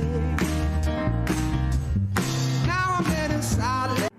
Introducing WorldQuant, the partner of the Champions Chess Tour and Chess.com. WorldQuant is a global firm in the field of quantitative asset management. If you don't know what that is, it's the job of building complex mathematical models that seek to identify market inefficiency.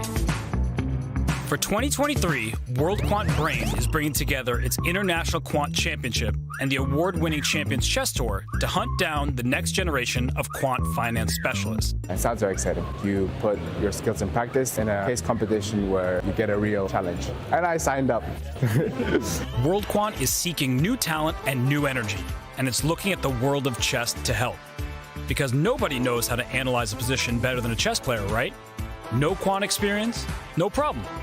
So, do you think you have what it takes to compete in the International Quant Championship? Sign up and be the next quant champion. Hikaru Nakamura, he cannot lose, and he has to win either this one or the next one. There we go, we have it. Gary the G-pawn makes an appearance. G5, he's going for Magnus's king. The bar is inching up for Magnus Carlsen with the white pieces. What's happening? Can the black rook make headway against the lone white king? Is Hikaru winning? You have more distance from the king, so if the king goes to d3, you see the bar go back to equal. So react Hikaru as well. Oh my gosh. Magnus Carlsen should be able to hold. There we have it. Game 3 is a draw. Oh, and that move is almost as nice as that trophy.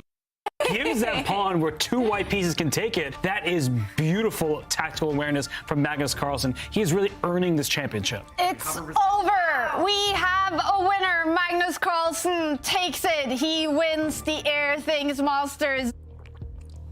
The fans love it, commentators love it, we all love to watch this matchup. The two have so much history. Clearly the two best players in the world when it comes to speed chess and chess in general. There we see their head-to-head. They've had some epic clashes in speed chess over the last year. Hikaru Nakamura with 20 wins and Magnus Carlsen with 29 wins. Last time they played was the Air Things finals. That one, David, Magnus took it away. What are you expecting? Yeah, Magnus took it, but the margins were small. Their previous match earlier in the tournament was down in Armageddon, and Magnus had those result odds at the end there. But I'm expecting this one to be equally close. I do think Armageddon is the most likely. It's just the stakes are so high. Will the players risk it in the first 2 games? I'm not sure. But either way, there will be drama, and there will be a winner. Yeah. James, do you think Hikaru's been watching the action that's just happened? Absolutely been watching everything in it. Of course, and he always says, I literally don't care, right? But of course, it's going to be, he does care, and it is going to be a heavyweight matchup. People take off work wherever you are around the globe to watch when Hikaru and Magnus play. Hundreds of thousands of people, actually, 100,000 plus. Every time they play, it's the biggest event, almost as big as the World Championship. Oh my God. And what do you think is the reason for that? Why is this always such an epic fight, Robert? Well, you have the retired chess player, the biggest chess streamer on the planet, against the best chess player on the planet. So, of course, we're joking about Hikaru being retired. He literally doesn't care, as you see on the screen in front of you. But this is a heavyweight matchup, and it's in the losers bracket. Oh my God. And Robert, you did mention it on day one. You predicted this, that in the final, we will not have a repeat of the Air Things Masters. But this is the second best thing that could have happened. We do love to watch these two beasts go at it. It is hard to pick a favorite. But David, how hard is it today? It's hard. Should we make predictions? Oh, we got to do it. Let's do it. We got to do it. I'll say Nakamura. Ooh, hot take. I'm going with Hikaru. Wow, I'm surprised. I think the losers run continues for Magnus. He lost in the first round to Artemiev. I think he keeps winning since then. Yeah, I've got to agree with you, Robert. He's just been on fire, Magnus Carlsen, after losing to Artemiev. He's won match after match and then beating Wesley yesterday in style and a dominating performance today against Magnus. But Hikaru there on the screen, he doesn't care. He almost looks like he's just woken up. Yeah, he just took a nap. He just woke up right there in the chair. You can tell. Absolutely. And he got the shirt, literally doesn't care. Look at that. Little nap. Another nap. Get some sleep. He's doing that Jedi mind trick, just resting his eyes, so he's fully focused for the fight ahead. I'm not sleeping, you're sleeping. Wow. Wow. Magnus practicing his Artemiev, magic trick. He's just disappeared right now. Magnus Carlsen, we are waiting for him to return to that secret lab chair. What do you think he's doing? What's the secret preparation right now? Yeah, if I knew how Magnus Carlsen prepared, I think that I would be a much better chess player. So I have no idea. I think he's probably eating some food, snacking a little bit, and next thing you know, he's going to be facing off against Hikaru. He won't have much time to do anything but play the game. Yeah. Gotta love that food gambit. But the big question is, what are their strengths and weaknesses? David, what does Hikaru need to do to win this one? And where will Magnus strike? So Hikaru just needs to stay in there. He knows that actually, if the clock does tick down, he's got decent chances. He's one of the fastest hands out there in speed chess, online chess. He's got so much history, so much success. Magnus, I think the opening is important for him, but also if he can get those grindy endgames, put Hikaru on the back foot continuously throughout the 2, potentially 3 games if there's Armageddon, then he'll have his chances. But yeah, we're getting ready to start going in a couple I minutes. love it when this clock starts ticking. It really sets the tone for the game that's about to start. What a big matchup. And there we see Hikaru still waiting. Do you think he's getting a little impatient there? Oh no, he's just yawning. It's quite early in the US, right? And you know what it is, actually? Let me see what time it is. Yeah, it's like noon. In fact, well, he's in Florida, so it's a little bit different. Eastern time is 11. Are you It's noon, so it's past noon there for him, so he shouldn't be tired. Yeah. And did you see that? Where did Magnus just suddenly appear from? Yeah. Nobody knows. He lost to Artemiev, now he learns. That's what I'm saying. You don't lose, you learn. I love it. Magnus Carlsen and Hikaru Nakamura will be starting in just a few moments. A best of two. There is no margin for error. If it ends in a tie, we will have the Armageddon. When these two play, it goes down to the wire. Is that what we're expecting today? Will there be an Armageddon? Cool. You know what? I don't think there's going to be an Armageddon. It's only 2 games. So, I mean, hey, look, one guy or one of these guys winning the draw, I think is not going down Armageddon. It is going to be something crazy today. That's what we're looking for. That's what the fans want to see, right? But the fans do want to see Armageddon too as well. So it's just going to be a shakeup here. I see a tactical wizardry and resourcefulness from Hikaru, but then also Magnus is very slow, calm, but also can be tactical, sees everything, universal style. So it's very, very strong chess here.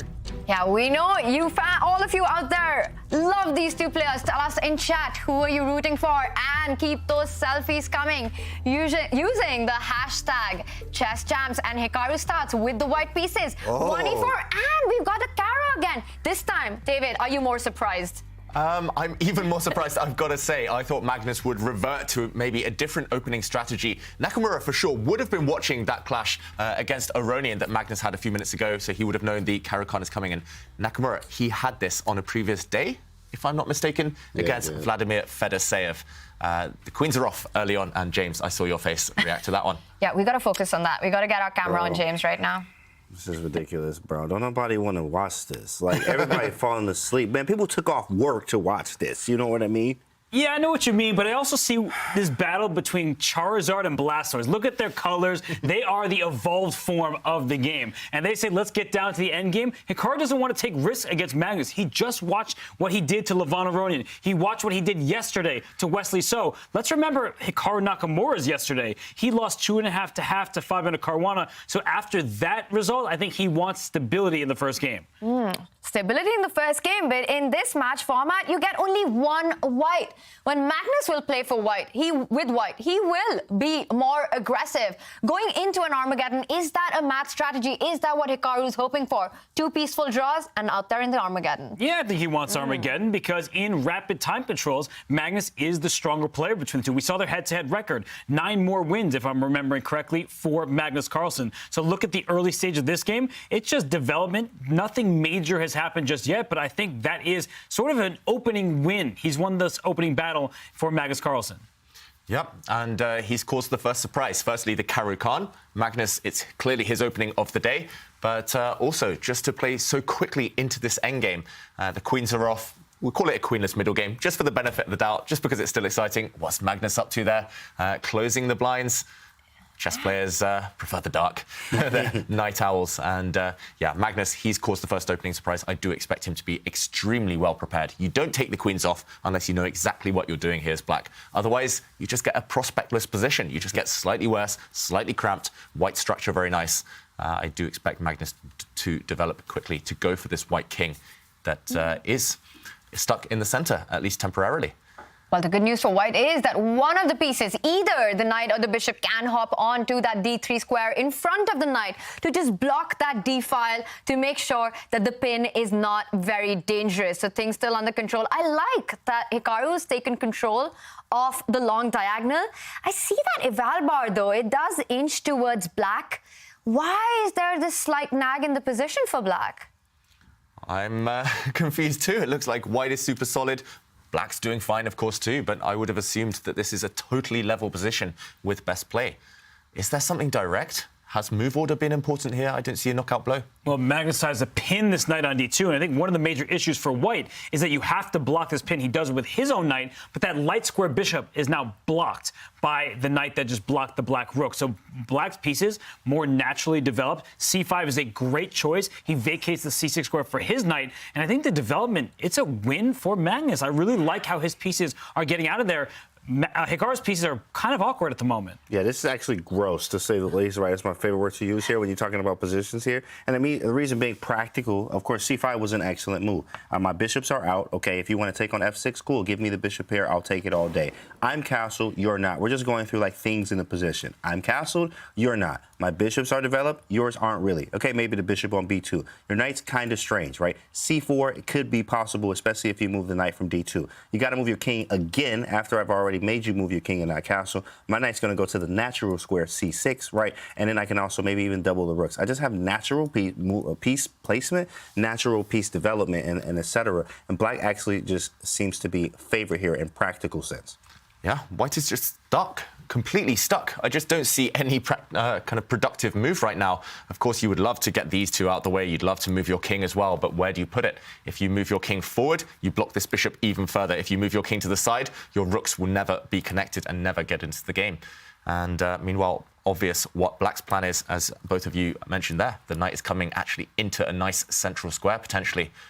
Hikaru, it feels like he's messed up his move order somewhat, and it's actually white on the defensive. Surprising. Normally here we would be talking about a white safety, white advantage even, but it's the other way around. Yeah, I don't like this for Hikaru. I think it's also stylistically not what you should do against Magnus. It looks like he was playing, I don't want to say for a draw, I think he was just trying to get a position, but the position that he has received is not good. His pieces are not harmonious, his rooks are not connected and will not be for the foreseeable future, and black's development, on the other hand, is that straightforward as we've been discussing. So I really don't like the look this for Hikaru on the board, but also on the clock. He's several minutes behind in the early stages. Yeah, I'm really surprised. I mean, Magnus playing with the black pieces, starts with the Caro, makes two moves with that C pawn, and here we are talking about it being better for Magnus.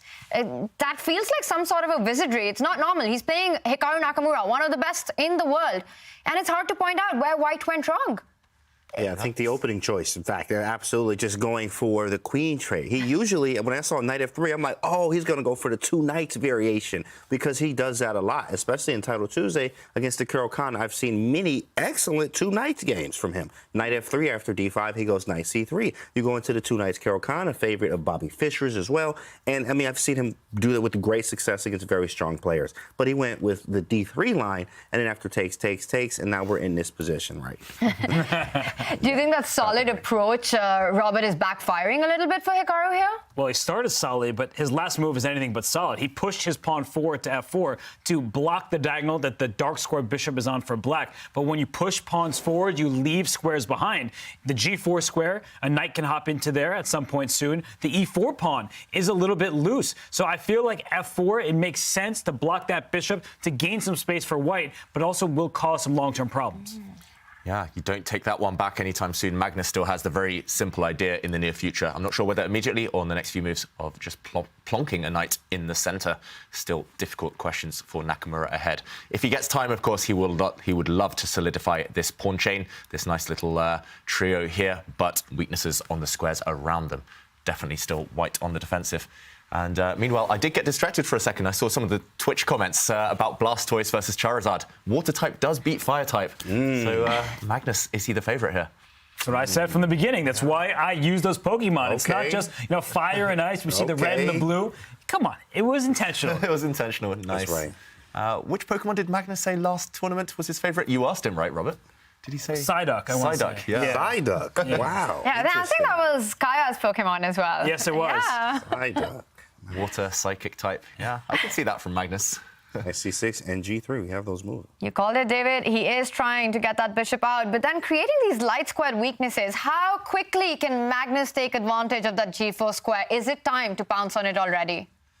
It feels that way. If Hikaru does get a few more moves, if white's light squared bishop gets out the way, if the white king steps forward to a safer square, and the rooks connect, then all the opening problems have gone for Hikaru Nakamura. And actually, if anything, I would say momentum white, because black's bishop on the edge of the board, the dark squared bishop, is extremely stuck. You might need to take a step back with that, but then you lose time.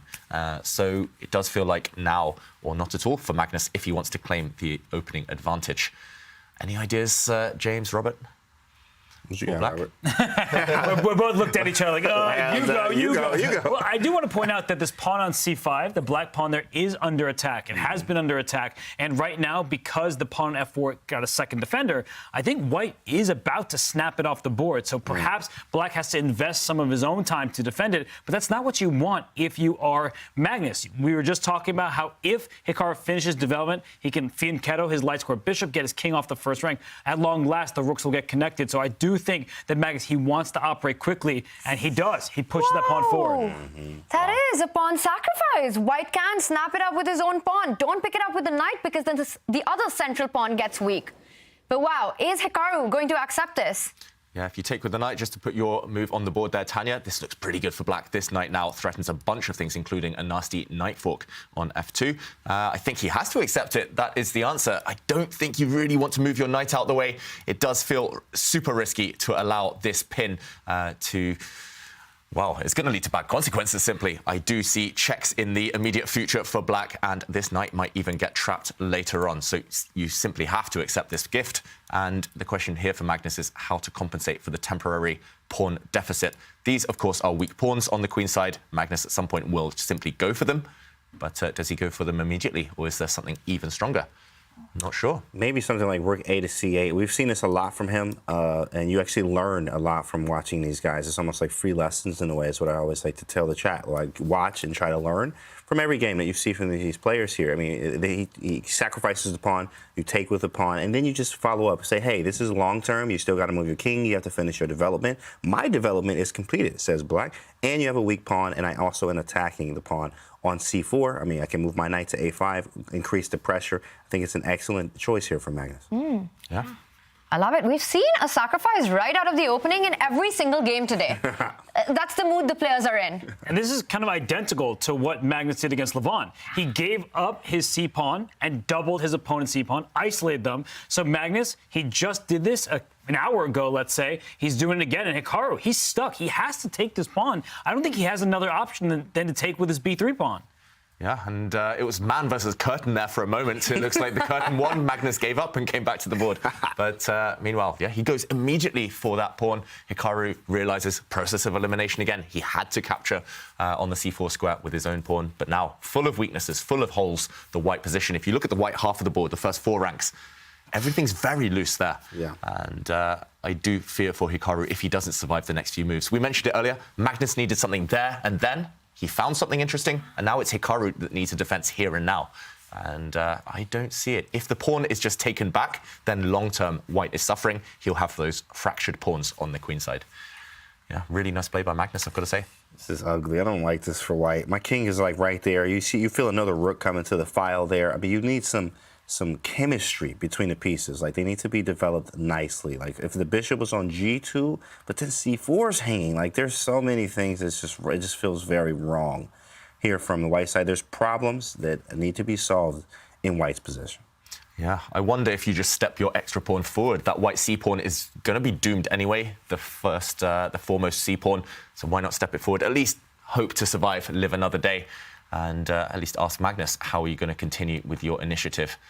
But I don't like it either. 8 minutes on the clock for Hikaru. He's been caught out in the opening with white. Not a fast start for him. Opening more files will not be good for Hikaru. His king is stuck in the center. Black will have multiple rooks in that area of the board. The white rooks are not connected. He pushes his e-pawn. He's attacking a knight, so a very direct approach from Hikaru. That knight should just move away. It can hop forward into the g4 square, but it might get trapped. So be careful when you decide to go for an attack for a fork of your own, because if your knight wanders too far, let's say after knight g4, white plays king e2, and black makes some random move, I don't know, a6, something on the queen side, h3 traps that knight in its place. Yeah. You could even take on c4 and still get trapped. So it's a very tricky position. And knight g4 is so tempting because you're jumping in with the knight, but Magnus calculates and navigates. He does fall back. One of those things, he only retreats to go forward next. Yeah, if he gets time, he might even come to b6 with his knight and capture with the knight on c4. But OK, Hikaru stops that. He keeps his pawn alive, his extra pawn. I don't think it's going to live for much longer. You can go after it with your rook, and it will eventually fall, or it should eventually fall. But he might continue clinging on for dear life. Bishop to a3. I was thinking that same thing. Bishop a3. This is a very aggressive pawn structure. Like the pawns, you got the nice wall over here. right, pawns on the king side, and then the c5 pawn, you actually can defend. I mean, weirdly enough, I am just holding. I mean, you can't really get everything yet. My knight is holding it.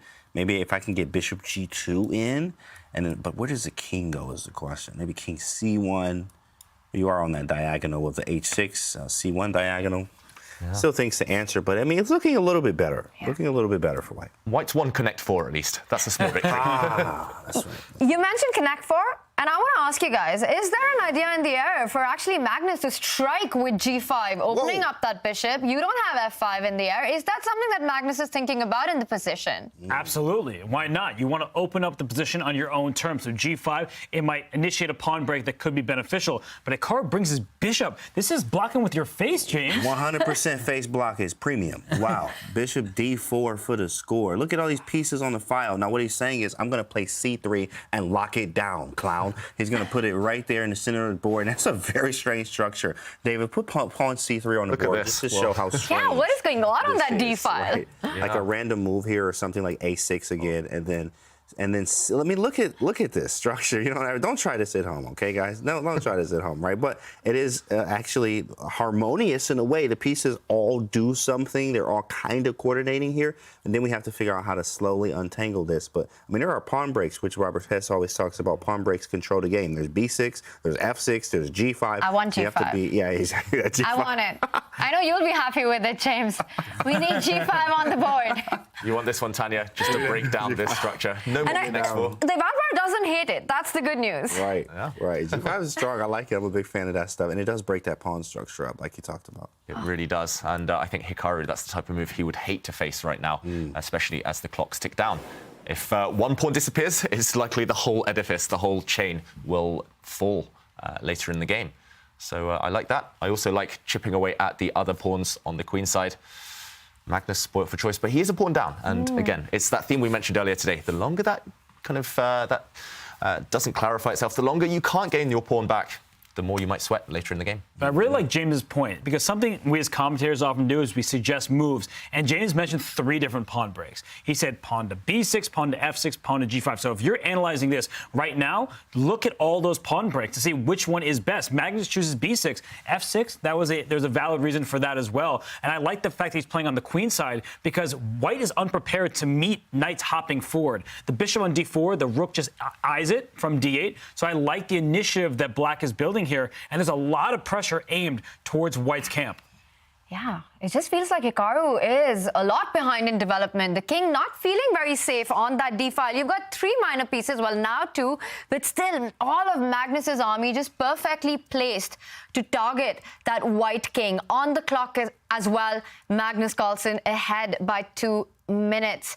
How tricky will this be for Hikaru to defend? He is one of the most resourceful players ever. That's the thing. Earlier, you asked about strengths, weaknesses. Defense is one of Hikaru's main fortes in chess. He just never gets flustered, even when his back's against the wall, even when he's forced to retreat pieces like he's just done with his bishop. He's still confident that he can unravel later on and kind of work his magic against the opponent. The problem is, when you're facing a super strong opponent like Magnus, they will not back down. Every move will arrive with a threat, and if you just slip once, it might be game over. Magnus's last move, I'm not sure exactly what it does, but it does slightly improve black's light squared bishop. I think he's just trying to tie down white's light squared bishop, its counterpart, to the defense of these knights in the center. Look at that, the 2 black rooks, so many targets on these open lines. More than enough compensation, but is it enough to win? I think that's the question for Magnus Carlsen. One huge problem is that psychologically, it's very difficult for top players to give away a bishop for a knight. But at some point soon, maybe that moment is now, Hikaru will have to take that knight on b6. Just as I was saying, he does it because that knight was ready to hop forward and into the white territory. So that was a great decision by Hikaru, and maybe on Magnus, he moved his light square bishop. He should have hopped his knight forward first. Yeah, and suddenly Hikaru has at least one active piece. This white rook that's just shuffled across to this semi-open file is attacking black's lone remaining pawn on that left flank on the queen side. So Hikaru, he's being greedy. He's 1 pawn up. He wants to go for a second, but why not? Everything else seems to be holding together for now. And Tanya's idea from earlier, I think it might appear shortly. Black, the only problem piece in the position is that dark squared bishop, so you need to break it out of jail, break it out of prison. And if you get it active, the two black bishops might just win the game. So I'm looking out for Magnus to do that shortly. I'm not sure whether it's now or later, but he needs something. He needs to keep pedaling. It's like on a bike. If you stop pedaling, you might fall off and you're a pawn down. That's the case here. I'm actually trying to figure out what is the move for black? Do you play rook b8 or rook c6? Rook b8 is very passive, it seems like. I am down a pawn. I'm not really trying to be passive. Rook to c6 defends it, but then maybe it's hit with bishop to g2. Oh, you know what? Oh, my goodness. There might be rook c2 there. Let's show that, James. Wow. Rook c6, you just want to defend your pawn first and foremost. Why not? But after the bishop moves, suddenly tricks in the air. Yes, your rook is attacked, but you can move it out of the way. And I guess the question here, after bishop takes knight, this is the trick. You sacrificed a rook, you've gained a knight. Next, you gain, maybe not this square. I'm not sure which square is best for white. Let's say this one. But at the very end, the dust clears. It's level material. Maybe draw with best play, but this black bishop still a sad piece. Gross. Yeah. Wow. Yes. Gross is the word. It's a good variation, but so maybe looking at that, which is what Magnus is calculating, he might play in the starting position the move e6. That bishop needs to see the light of day, and it can go back through f8. It costs him a second pawn. The rook can take the pawn on b6, but we know Magnus. He loves active pieces, and here his bishop comes back into the game. It comes back into the game, and it will use this diagonal. I'm not sure which square, but it will use this diagonal later on to exert its influence. Yeah, I still like it. White is tied down, this rook not participating, so temporarily at least, Magnus is playing with an extra piece. So despite the two-pawn deficit, definite compensation. Magnus now in the tank, dropping below Nakamura for the first time in this game, really. And anything could still happen. Yes, the evaluation bar slightly prefers black. I slightly prefer black, but I could see this turning around. Some of the variation we showed there, actually, white, very, very safe, and still material up. Magnus looking away from the screen for a second there, calculating something. James, calculation over everything. That was his calculation face. That's right. Calculation over everything. I like it, Magnus. Knight c4. What is this? Takes. Channeling your inner Nakamura there. Takes. And the knights are off. But another pawn drops off the board. 2-pawn advantage for Nakamura. That's crazy. The eval bar is not even moving. Like, okay, barely moving down 2 pawns. I guess he's getting one back. That's some initiative. Interesting. Yeah, bishop pair often compensates for 1 pawn. So if Magnus can get one of the pawns back, he will still have long-term compensation. Nakamura, I still don't like where his king is placed. The queens are off the board, but the white king's still sweating, feeling uncomfortable. Yeah, and that rook on the other edge of the board, the h1 rook, far away from play. The bishop not developed. A lot of compensation, and Magnus does have the bishop pair. Hikaru doesn't even pretend to defend that a2 pawn. He says, I need to get my pieces into the game. Next, he wants to push that king 1 square ahead, perhaps, and just bring his other rook into the game. Try and double up on the open B line. Yeah, it's important to bring that rook into the game because not just about the material. White temporarily 2 pawns up. Black, Magnus, he can take this pawn on a2 right now to cut that deficit in half. But the point is that when white gets that coronation, that 1 extra pawn will be felt. If he got passive there, if Hikaru decided to bring his rook back and defend, he would not have had his pieces in the game. So I really like this decision from Hikaru. I don't think Magnus is in big trouble. But David, as you were just indicating before, the longer the game goes where one side is down material and the more coordinated the pieces become, that could be a long-term issue for Magnus all of a sudden. Yeah, for sure, at least psychologically. And we can tell that on the clock times. Magnus is feeling the pressure, the burden to do something, to win pawns back, to maybe clarify the tension, and maybe even to push this game towards a draw. Earlier, we were talking about Magnus trying to win. Now I think it should actually be a switch of focus, and Magnus needs to play safety-first chess. You can't keep on gambling your 2 pawns down. If you keep taking risks, white's pieces will come to life, and yeah, you might regret it. So just take that pawn back. Why is he thinking right now? And yeah, Hikaru doing everything right. Such a good defender, never panics. Okay, Magnus going for the idea that we highlighted earlier. Firstly, dropping that black bishop back to a more promising diagonal, but also that g5 push that Tanya mentioned. Watch out, that might come later. Well, if the king definitely moves forward to activate that kingside rook, I am expecting Magnus to blow open the kingside with that g-pawn advance. Whether that happens or not, we will see. But Magnus is still delaying picking up that extra pawn on a2. Is there a good way for Hikaru now to defend it, or he just lets it be and brings that rook into the game? The top players in the world, they very rarely go passive for the sake of a pawn or two. Often they do have other things on their mind. First of all, he's preventing any counterplay. Tanya. No more g5. No more g5, Tanya. Not fair. Gutted. But I think it was tempo for tempo, a gain for Magnus, because Hikaru didn't really want to put his pawn on h4, and what Magnus has accomplished is he can reroute his bishop back to f8, use an open diagonal. So a2 should probably be captured right now, but in terms of the last move for each side, that was an advantage for Magnus, even though ultimately Hikaru is doing just fine in the position, though the g3 pawn, that's on a dark square, only black has a dark square bishop, so if that bishop can reroute via c5 to f2, there could be some danger for white. Yeah, long term, if you imagine everything coming off the board, if black starts picking off one pawn, especially the base pawn on g3, everything will fall. So still some hope for Magnus long term, whereas Hikaru, I think it's time, definitely in the near future, to start stepping forward to your king and activating your rook. He's done it. And Magnus, surely now, better late than never, just take this pawn. Why not? It will eventually be defended if you don't take it now. White has this extra pawn too as well. I mean, like practical chances, and especially as time gets lower and Hikaru does have a slight edge. Whoa, wait a second, check, step out the way.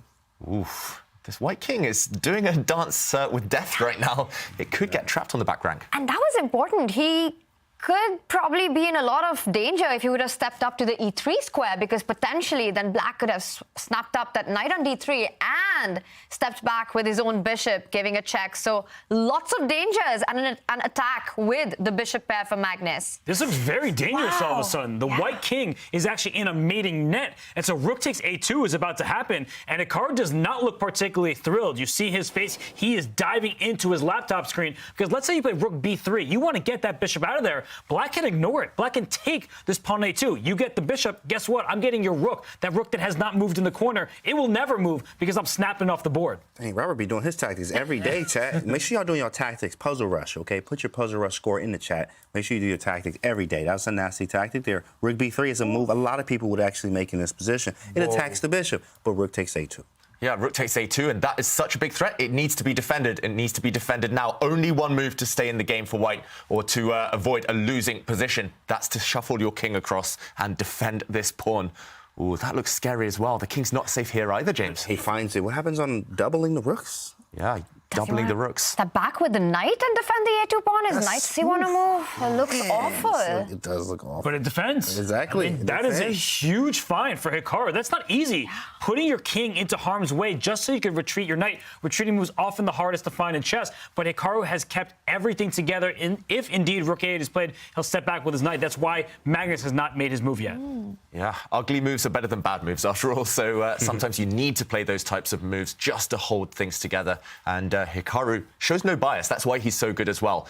He's happy to stay flexible. He'll play an ugly-looking move if it's necessary. And white's still 2 pawns up, so even if you have to play these weird-looking retreating moves, you have something to hold on for. You have a reason to be optimistic for the future. What about bishop takes first, then double rooks? Yeah, that looks very tempting as well, James. Yeah, I wouldn't be surprised if he goes for that or if he's calculating that right now, Magnus Carlsen. 2 minutes, though, on the clock. Ooh. And he's still 2 pawns down, remember. Will he... Okay. He's going for it, James. Your idea on the board. Bishop d4. And now he's going to go for that pawn, surely. 2 pawns down. Actually, which way is he going? He could go for those white kingside pawns that we mentioned. The black bishop could go and hunt those dark squared pawns. Options for black, but still 2 pawns down. The stakes are higher for him, I reckon, right now, at least over the next few moves. Magnus Carlsen needs to speed up. Yeah, Hikaru has just played amazingly. This defense in a very difficult position. This is what makes Hikaru Nakamura the toughest to beat. His resilience and resourcefulness is second to none. What is going on here? Great move by Hikaru there. You have to choose wisely. He was going to lose a pawn no matter what. And you see his rook on the 3rd rank now defending this pawn on g3. So he gives up his d pawn. It was a backwards pawn. He said that is a less important pawn because if g3 falls, so do the rest of the pawns. He's giving up the central pawn because the base on the other side of the board, on the king side, is still defended. Yeah, still defended. If you keep this one intact, you will not lose this game. So, okay, what is Magnus... Wait. Is there a nice little trick if you pick up that pawn with the a4 rook? Can rook f1 just trap that bishop on f2? Whoa, Tanya. Is there a square? This bishop is trapped. Actually, if you take either way with your rook, if you take with the other rook as well... But he's done it. Trapped. Oh, my God. And Nakamura is getting really interested now. This bishop is trapped. Let's go back to them. What happened? Here? So the eval bar didn't jump much. There has to be something. Rook f1. What happens after rook f1? There's a trick. saving grace because black will bring the rook down to d2. Okay, so takes. Oh, and then double. Wow. Yeah, you just the 8. You're going to double in the second rank, and maybe White can't make progress. If Magnus saw this somehow, I'm not sure he did, but if Magnus saw this ahead of time, that is brilliant. That is, I mean, really prophecy. Right. And look at Hikaru. He's figuring all of this out because Rook F1 does trap Magnus's bishop, but on the other hand, the White bishop also ends up getting trapped. That is incredible calculation by both these players. And that means it's still game on. Opposite color bishop, but I think draw isn't the most likely result. This one is crazy, and I think we will see this on the board. If not, we'll put it on the analysis board. Actually, while Hikaru thinks, let's put it up, because this is about to happen. It's what he's thinking about. It's what he's calculating, at least. The most natural move in the world. Trap your opponent's bishop. And here, actually, I think Black only has one move to survive. He didn't go for this. Here, Black, incredibly, needed to give his bishop up on this square. What? If you brought your rook back, you are losing. Rook takes after a capture on this square. Apparently, White is winning with a nasty check, the king moves, and a saving grace. Bishop to c4. Whoa! And White would have won. I think both players might have missed this. I can forgive them. Nasty. Yeah. This would have been difficult. I don't think any human with 1 minute on their clock would have found this. For example, Rook takes Rook, and White emerges with an extra bishop. Missed opportunity for Hikaru, maybe. Yeah, definitely. Rook F1 only move was bishop takes g3. Wow. Instead, we have this position, and a set of rooks are about to be traded. Watch out for these pawns. Hikaru needs to be very careful. If this pawn disappears, Black will be the one with winning chances. And I look at Hikaru, I think he just figured it out, that he missed this. It's possible. He doesn't look happy with what's just happened. That is clear. Yeah. He kind of called Magnus's bluff. Okay, the rooks are all disappearing. Magnus leans back and breathes a sigh of relief. Does he think it's a draw? It is a draw. They agreed on it. So he doesn't have to think anything. They agreed on the draw in the position. And wow, that was actually wild. That was some heat. That was some heat right there. Tactics way there at the end. And Hikaru got away a little bit in the beginning there. Magnus has some pressure on him. Wild game. We got another one coming up. Yeah, look at Hikaru. I think he did see that moment at the end of it, throwing his hand in the air. What a big missed opportunity. He could have trapped Magnus's bishop. David, take it away. Yeah, it was all about this one moment, only a few moves from the end of the game. The players we saw agreed to draw after all the rooks disappeared. Opposite colour bishops do have a very drawish tendency. But while the rooks remained on the board, that was anything but the case. Here, Nakamura, the move he was very focused on was this rook slide. The Black bishop is trapped, but maybe here he assumed that Magnus had this drawing resource by attacking the White bishop and then pinning the White bishop. 2 rooks on the second rank, after all, extremely dangerous. But this killer move here by Nakamura, I think, was missed. A rook check, getting the rook out of the way, clearing the diagonal to hit this Black rook. It's sadly on a light square, and actually, after the dust clears, White would have been winning. Magnus would have had maybe better defenses, but a missed opportunity nonetheless by Hikaru Nakamura. Though the queens were traded off early on, what an incredible fight this was. Could have gone either way. And with that, it means Magnus Carlsen and Levon Aronian, they draw their first game going into the second one. If that's a draw, then we'll have an Armageddon. If either one wins this, they go through to the grand final. Before that action starts, for our non-subscribers, we've got a Twitch break coming up. But for those of you who have subscribed, stay right with us.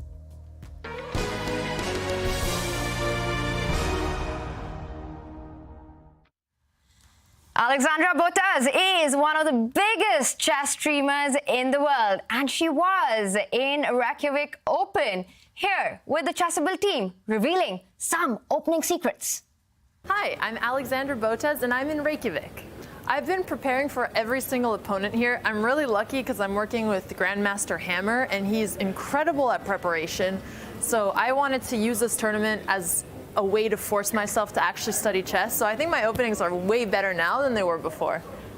I have an incredible coach, and he actually told me that the preparation he gave me this tournament is better than the preparation he gave Magnus when he was helping him. The execution of my preparation was good in lines I'm more familiar with, and it was more difficult in openings that I completely switched to and had to figure out anew. My coach told me I have to stop playing the King's Indian. I know it's terrible, so I found an opening that was even worse. And I don't know if I'm going to continue playing it, but at least I know the theory better now. Wow, better opening preparation than what was handed over to Magnus. David, any idea who that could be? If Alexandra didn't reveal the name, I'm not sure I should, but it's a very well-known Norwegian player. Ooh, yeah. All right, we'll keep you guessing with who is that. But we also want to wish Alexandra's sister, Andrea Botez, professional streamer and a professional chess boxer, a very happy birthday from all of us here in the studio. Well, right now we all can be very happy because we've got another game coming up in the match between Magnus Carlsen and Hikaru Nakamura. The score is a level. What were the big takeaways from that game one, Robert? The biggest takeaway is that Hikaru Nakamura literally does not care usually, but I think he does after that game. He seemed to spot the tactic that he overlooked. It was really tough to find in the moment, but Magnus, he too probably looked with the engine after the game. He was like, oh, that was a close one. A very close call there for Magnus Carlsen, who could have been in big trouble if Hikaru Nakamura would have found that tactic in the end, trapping Magnus's bishop. What a moment that was. But Magnus picking up those pawns. Hikaru sacrificing 2 pawns out of the opening. These players are playing very aggressive, and what's with the yawning? Oh, yeah, he doesn't care, literally. I mean, literally doesn't care, right? Got the coffee there. Okay, you see him take a nap before he got on here today. But playing, he can't nap at the board, okay? Can't nap at the board here with that crazy game that just happened. Both of them understand that they are dangerous and lethal, and it can be anybody's game.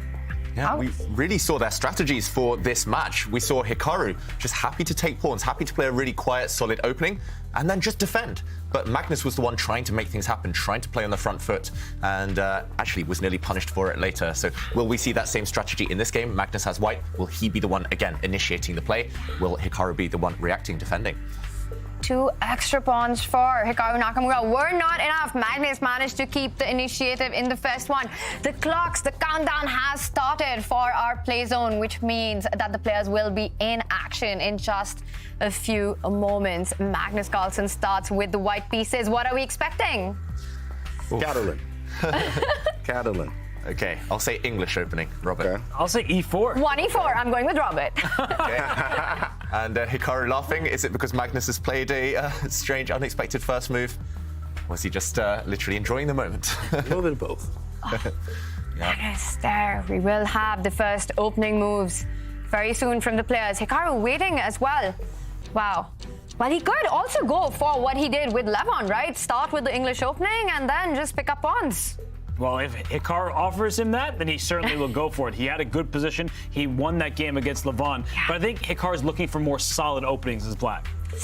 Will we get an Armageddon chat? Tell us. I am excited about that. It would be a lot of fun to see the mind games between these two with the bidding Armageddon. But before that, Hikaru Nakamura with the black pieces taking on the world champion. And it's 1d4, the Queen's Pawn opening. Ooh, so I'm wrong. Robert, Tanya, it looks like James might be the one to call it. But will it be the Catalan? Okay, no. It looks likely to be the Nimzo Indian. There we go. Black's bishop coming out, pinning the white knight. This is the Nimzo. And Magnus employing this very trendy variation, blocking the pin. Did you see Hikaru look? And now he's paused. He looked into the camera with a little bit of smirk like, oh, Magnus, you sly dog. He was not expecting this specific opening today. And it doesn't look like much. All Magnus did was put his bishop in front of the queen, blocking the pin on the diagonal, but it changes the dynamic of the game. Yeah, it really does. And I don't recall Magnus playing this one either. So a small surprise early to start this one. Magnus nabs the bishop pair. White has a very strong dark square bishop. That's why Hikaru jumps into the center of the board with his own knight. It's worth spending 1 or 2 moves here to remove those bishops, potentially. And here, Black is the first to castle. And now, how does he fight against the white center? How does he erode that white strength in the middle of the board? Very often in these positions, Black ends up trading the knight for the bishop and then striking in the center, just liquidating that central pawn structure. Eventually, White could end up with an isolated queen's pawn. Are we expecting a trade and then a central break? Hikaru Nakamura says, no, I'm going for another plan, keeps the tension on the board. Yeah, and one thing I will say is I've seen Hikaru have this exact position before with the black pieces, at least once or twice. So Magnus will be prepared. And look at the speed with which he's playing. He's immediately pushed forward in the center. First roll of balance, Magnus has the space. He has the more advanced pawns, so Hikaru needs to fight against that. And he's looking at his opponent's plan, right? Hikaru played b6, so he could fianchetto his bishop. So what does Magnus do? He closes the diagonal before the bishop can even get there while gaining the space that David's talking about. So Hikaru does not develop his bishop yet. He first slides his rook over, anticipating a capture in the center. Yeah, and Hikaru, that's opening recall face, number 304. Just staring up to the right and remembering his opening studies, his opening prep there. Which Chessable course, James? Oh, of course, you know I'm a know. I was out of theory when he played d5. I couldn't remember what the theory was. I'm looking up too, like, what was the theory after d5? But everything was correct, even up to b6 and knight e4. Rook e8 is nice, keeping the tension. The Chessable course that this comes from is actually from Surya Ganguly in the Lifetime Repertoire semi-Tarash, but this is actually the Nimzo one. It's part 2, actually, one of the greatest courses on there on the Nimzo. You also got another Nimzo course that comes from WFM Mikey, M-A-I-K-E, I think that's what it is, but it's called the Fierce Nimzo. Also comes with a Fierce, another one that comes with it. It's 2 courses that come together on that, but that Surya one is definitely the one. It's a GM course, part 2. He recommends knight e4, b6, bishop b7 in these lines. So pretty good from Hikaru so far. Oh, impressive encyclopedic knowledge again, James. Gotta say. And do you think Nakamura's been studying those courses? You know what? No. In fact, not at all. Literally doesn't care, right? You know, so especially when he was playing what was he playing, that weird bishop d6 stuff in the Rosalimo? He wasn't looking at no courses because they was pretty ugly when he was getting some bad positions in that. But here, this is pretty good. I'd actually like the rook e8, keeping the tension here is what they say, keep the tension. Many times you will end up taking this bishop on c3 at the right moment. You're also going to play d6 too as well, because when you get rid of the dark square bishop, or when you get rid of one of your bishops, one of the rules is obviously put the pawns on the square of the bishop you traded. So making moves like d6 and maybe even e5 at some point, even playing f5. Sometimes you can really steamroll black and actually make this bishop look really bad. You don't even have to take it sometimes. The knight will actually go from e4 around to g5 and f7. Play it really aggressive and making the bishop very ugly on c3. So lots of ideas. Yeah, really flexible structure for black, as you mentioned. It's all about whether you take this bishop at some point, and Magnus is trying to figure out whether he can keep this bishop, whether he can preserve it later on, or whether he can at least provoke this knight to make a decision. This knight really does clamp down on white's options. You don't really want to push this pawn forward to attack this knight because it weakens your king, and now we see maybe the reason behind Nakamura's move. He has opened up some lines for his rook towards the white king. So Magnus is a bit stuck. He needs to get rid of this knight somehow, but without it coming at the cost of his position. Yeah, and the cost of the clock. He's almost been in a 2-minute think tank right now after this little move, rook e8, lining up the rook against Magnus's king. Is Magnus feeling a little uncomfortable right now? Certainly. And Nakamura, meanwhile, having a nap. He really is having a nap right now. Literally a nap? I literally don't care about my nap. They say I'm up. Oh, shoot, I was asleep. What the hell? Dang. All right, I'm good. I mean, they say you snooze, you lose, but Hikaru is showing that he could take a nap and still hold off Magnus Carlsen. But in this position, Magnus is trying to determine what he does with his pawns. And that light square bishop on f1. It hasn't moved. It's blocked by its own knight. He can try to fianchetto that piece, but it comes at some risk because you keep moving pawns in your position. You leave some squares behind. And I think Magnus, maybe he's not familiar with the opening. I know it was his choice, but it might have just been a one-off decision without actually knowing the theory behind it. Yeah, and that's the cost sometimes. If you haven't played openings, you can study them all you want. But if you haven't played them, you might not be familiar with the ideas. And what a move, James. That's spicy. I mean, you know, that's up my alley all day. H4, and then Nakamura starts. He says something to himself like, what is this, bro? What are you doing? But it's very aggressive. And I like the idea. One bishop's pointing. He wants the other one to go as well. I mean, I was actually thinking this too. I was like, okay, maybe not. Maybe he won't go for this. I was actually thinking castle queen side. You see this a lot in the knight f3, b3 lines early on with bishop to b2. This is like the Kali type aggression where even Shaq Mimidirov actually plays very aggressively with the knight f3, b3 lines. Knight f3, move 1, b3, move 2, bishop b2, move 3. He actually ends up playing c4 sometimes, playing queen c2 and casting queen side, throwing the g-pawn up the board. Bishop goes to d3, literally just trying to blow you off the board. So it has some reminiscence of that, where the knight can move, you can play bishop d3, queen c2, castle queen side, literally launching all out attack. Yeah. That is an aggressive move by Magnus there. It's almost like when in doubt, play h4. And how serious is this? Is he planning to march down with that h-pawn all the way to h6 if he gets the chance? Or, David, is this more of a way to get the rook into the development with a rook left? I'm not sure, Tanya. I hate it. I would never play like this. I just don't think you can break the opening rules like this. Look at the white king. Look at the white light square bishop. And Nakamura has the opportunity to open the center. When the center can blow open like this, can you really get away with playing on the flanks? You're not really attacking anytime soon. That black knight in the center on e4, so beautiful, so glorious as well. I prefer black, I've got to say. Whatever advantage Magnus hopes to have, it's very long-term, but his king is in the center, so this game may not be very long if he doesn't figure it out. Because what we're seeing is this pawn in front of the black queen. It's backwards. It can't push forward, and that could make it a target. But that white king on e1, it's not castling queenside at any time soon because the knight on e4 hits that pawn on f2. The king needs to stay put, defending the pawn diagonally across from it. So this situation does not look that friendly to Magnus. I know he went h4. It may seem like he's the one launching the attack. I think he didn't know what to do, and he said, this looks interesting, let's try it. Yeah, that's the feeling that we got. And David, black always has the option to actually pick up that monstrous bishop on c3. I don't see an attack, do you? No, I think Magnus was perhaps inspired by Anish Giri, who earlier today in Division 2 defeated Denis Lazovic with an h4 pawn push in the Nimzo Indian. Yeah. But here it just isn't the same type of scenario. For anyone at home, I recommend checking that game out, that nice win by Anish Giri, and in the second game of his match against Den Laz. But here, Magnus, okay, he switched from that attacking idea, pushing his h-pawn forward, or that mysterious idea, I should say, and now he's gone to positional measures, just improving the white rook. Now he can't castle queenside, James. Disappointed? Definitely disappointed, 100%. No, of course, I do understand rook d1, though. Rook d1, what it does is, you're stopping the bishop from moving. Bishop b7 was the logical move.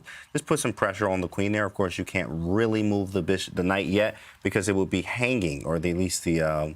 There's actually, wow, bishop b7, knight d4, knight c2 is mate? Is that serious? Whoa. Oh, my goodness. Just show that real James, quick. we have to show that. That is mate. That's disgusting. Yeah, so Nakamura played his queen to e7, very logical, standard move.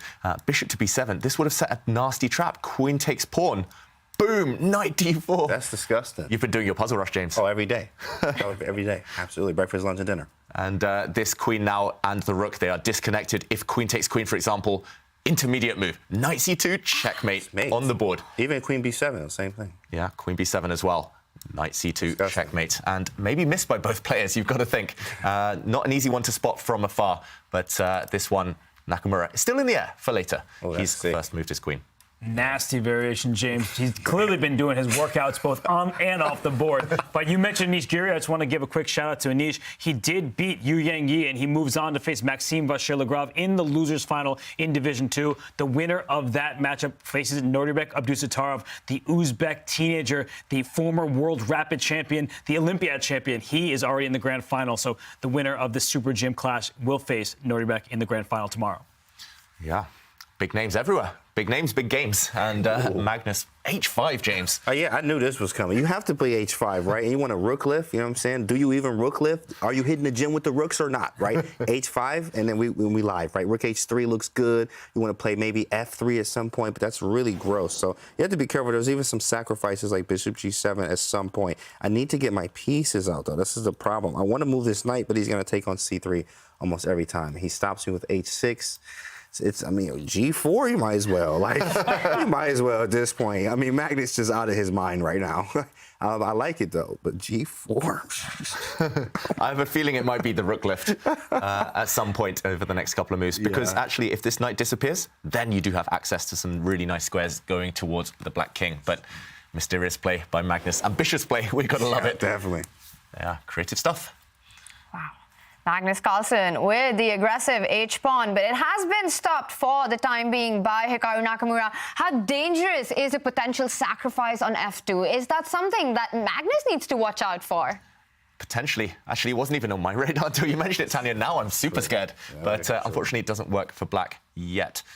It also, white's move. That's why I think advancing the white rook to the third rank, covering some squares, holding on some pawns, getting pieces into protective, defensive kind of formations before anything bad happens to the white king Makes sense. Because I'm so scared of what Tanya just suggested, I might even bring my queen back 2 squares. Because the queen on d5, it's not attacking anything. It's actually vulnerable. It's susceptible to being attacked. And James showed some cool checkmate attacks for black because the queen would be loose. So queen back to d3. That also vacates the d5 score. I want to bring my knight up to f4 and into d5. At least I'll have 1 active piece. And that's an outpost square for white's pieces. And that protects e3. No knight sacrifice on f2. I think after the queen drops back to d3, finally white can start developing. Yeah, I really like it. Just freeing up the knight, yeah. And defending this bishop as well, so that knight takes bishop will never come at the cost of kind of shattering those white pawns. Really sophisticated move there. Magnus, will he switch from kind of attacking ambitious play, though, to more kind of calm measures? That's the big question. Look at the clock as well. He's putting too much pressure on himself, Magnus Carlsen, to create something. Sometimes you need to take a time out, play sensible, kind of easy, natural moves instead. Yeah, it's the first time today all day that we're seeing Magnus being the one who is behind on the clock there against Hikaru with about 7.5 minutes. Robert, your idea, and Magnus goes for it. He says that d5 juicy square, my knight belongs there. That's why I love commentating, is because sometimes I can guess the move that Magnus is about to play, but I get help from my friends. You all were suggesting really good ideas, and because I was so concerned about this pawn in f2, and I didn't want to do a rook lift so early because I didn't know where my king would go, process of elimination led me to queen d3. I think it's a great decision, and it's difficult for players, once they're all in on the attack, to take a step backwards. Magnus saying, I need to play the position, not the mentality. He brings the queen back, the knight will be able to jump forward, as David was highlighting. The pawn structure will not be shattered if that black knight takes the dark square bishop on c3. I really like this move, and not just because I suggested it. I think it allows white's pieces finally to get out. Yeah, really nice, harmonious move now, and Nakamura needs something himself. Long-term, black is struggling, especially the backward d-pawn, and James, your trick is on the board. Come on, big dog, let's go. Yeah, tactics of breakfast, lunch, and dinner. We got him. Wow, does it still work? It's still there. We got to show this, it's David. It's still there, David. Well, queen takes pawn. If you get greedy, you might live to regret it. Knight d4, James. Throwing it in the way. If this knight is captured by a pawn, the white queen drops, queen takes queen. If you take the enemy queen, checkmate, smothered mate, and that king is suffocating behind its own pieces. But amazingly, it's an even, right? So that means that white has to continue this variation with rook takes that knight in the center. I think it's rook d4. This is a crazy line. It is, bro. This is sickening to me that rook d4 even works. How is this even a thing? So you give up material, and here, I guess, you take back with the bishop, and despite it being the endgame, it's level material. Man, get out of here. This ain't equal. Like, get this off the screen. There's something wrong with the eval bar. Engineer, fix that bar. Something wrong with the bar. You know, I'm up in exchange, bro. Magnus isn't taking on d7. I don't see this happening. I mean, the alternative is knight f4, and he hasn't played it yet, so you know he's calculating. I told you. I told you. You gotta be kidding me. He was thinking. So he was taking his time. He actually loves endgames like this, where there's a material imbalance. He actually, I believe, knows with certainty that he's not worse in this endgame, and he's going to try to win. Wow. Yeah. It went right down this line, bro. Yeah. So you guys just call this. It's on the board. I'm a Jedi. I'm a Jedi, okay? I'm a Jedi. Yep, that's right. But this is crazy. Bro. This doesn't make any sense at all. Yeah, so we should do equal, bro. What? A recap, material count now. Black has a rook, white has a bishop and 2 pawns in return. So level material, but of course, extremely imbalanced. Black's rooks look pretty good, I've got to say. White has some weak pawns at the moment. Can white get organized? That's the question. Materially, you said it's balanced, right? Because white has got the 2 pawns for the exchange. But who does it favor positionally? Is the exchange going to count more, or the minor piece activity here for Magnus? You would think the rooks, but white's dark square bishop is a rock in the center of the board. It plugs an open file. If the black rooks can't break into white's position, then white's pieces might creep out a bit later on, especially that white knight, if it can find itself on a good square. I think Magnus has decent chances.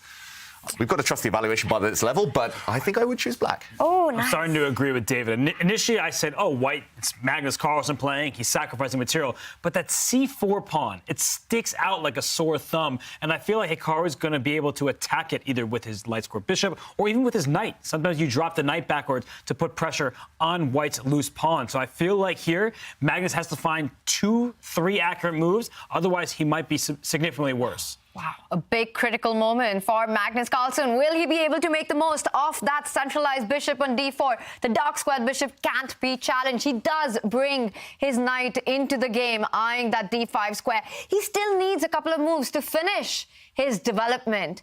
Or will Hikaru strike first and make the most of that c4 weakness? The game really does depend on the next maybe 2 or 3 moves, and it could be very decisive. Yeah, and now would be a good moment for Nakamura to pause and invest time on the clock. He's got a 4-minute advantage in the bank, and I think now is the time to spend it, because if you don't find something, White's light squared bishop comes out, White's rook might lift.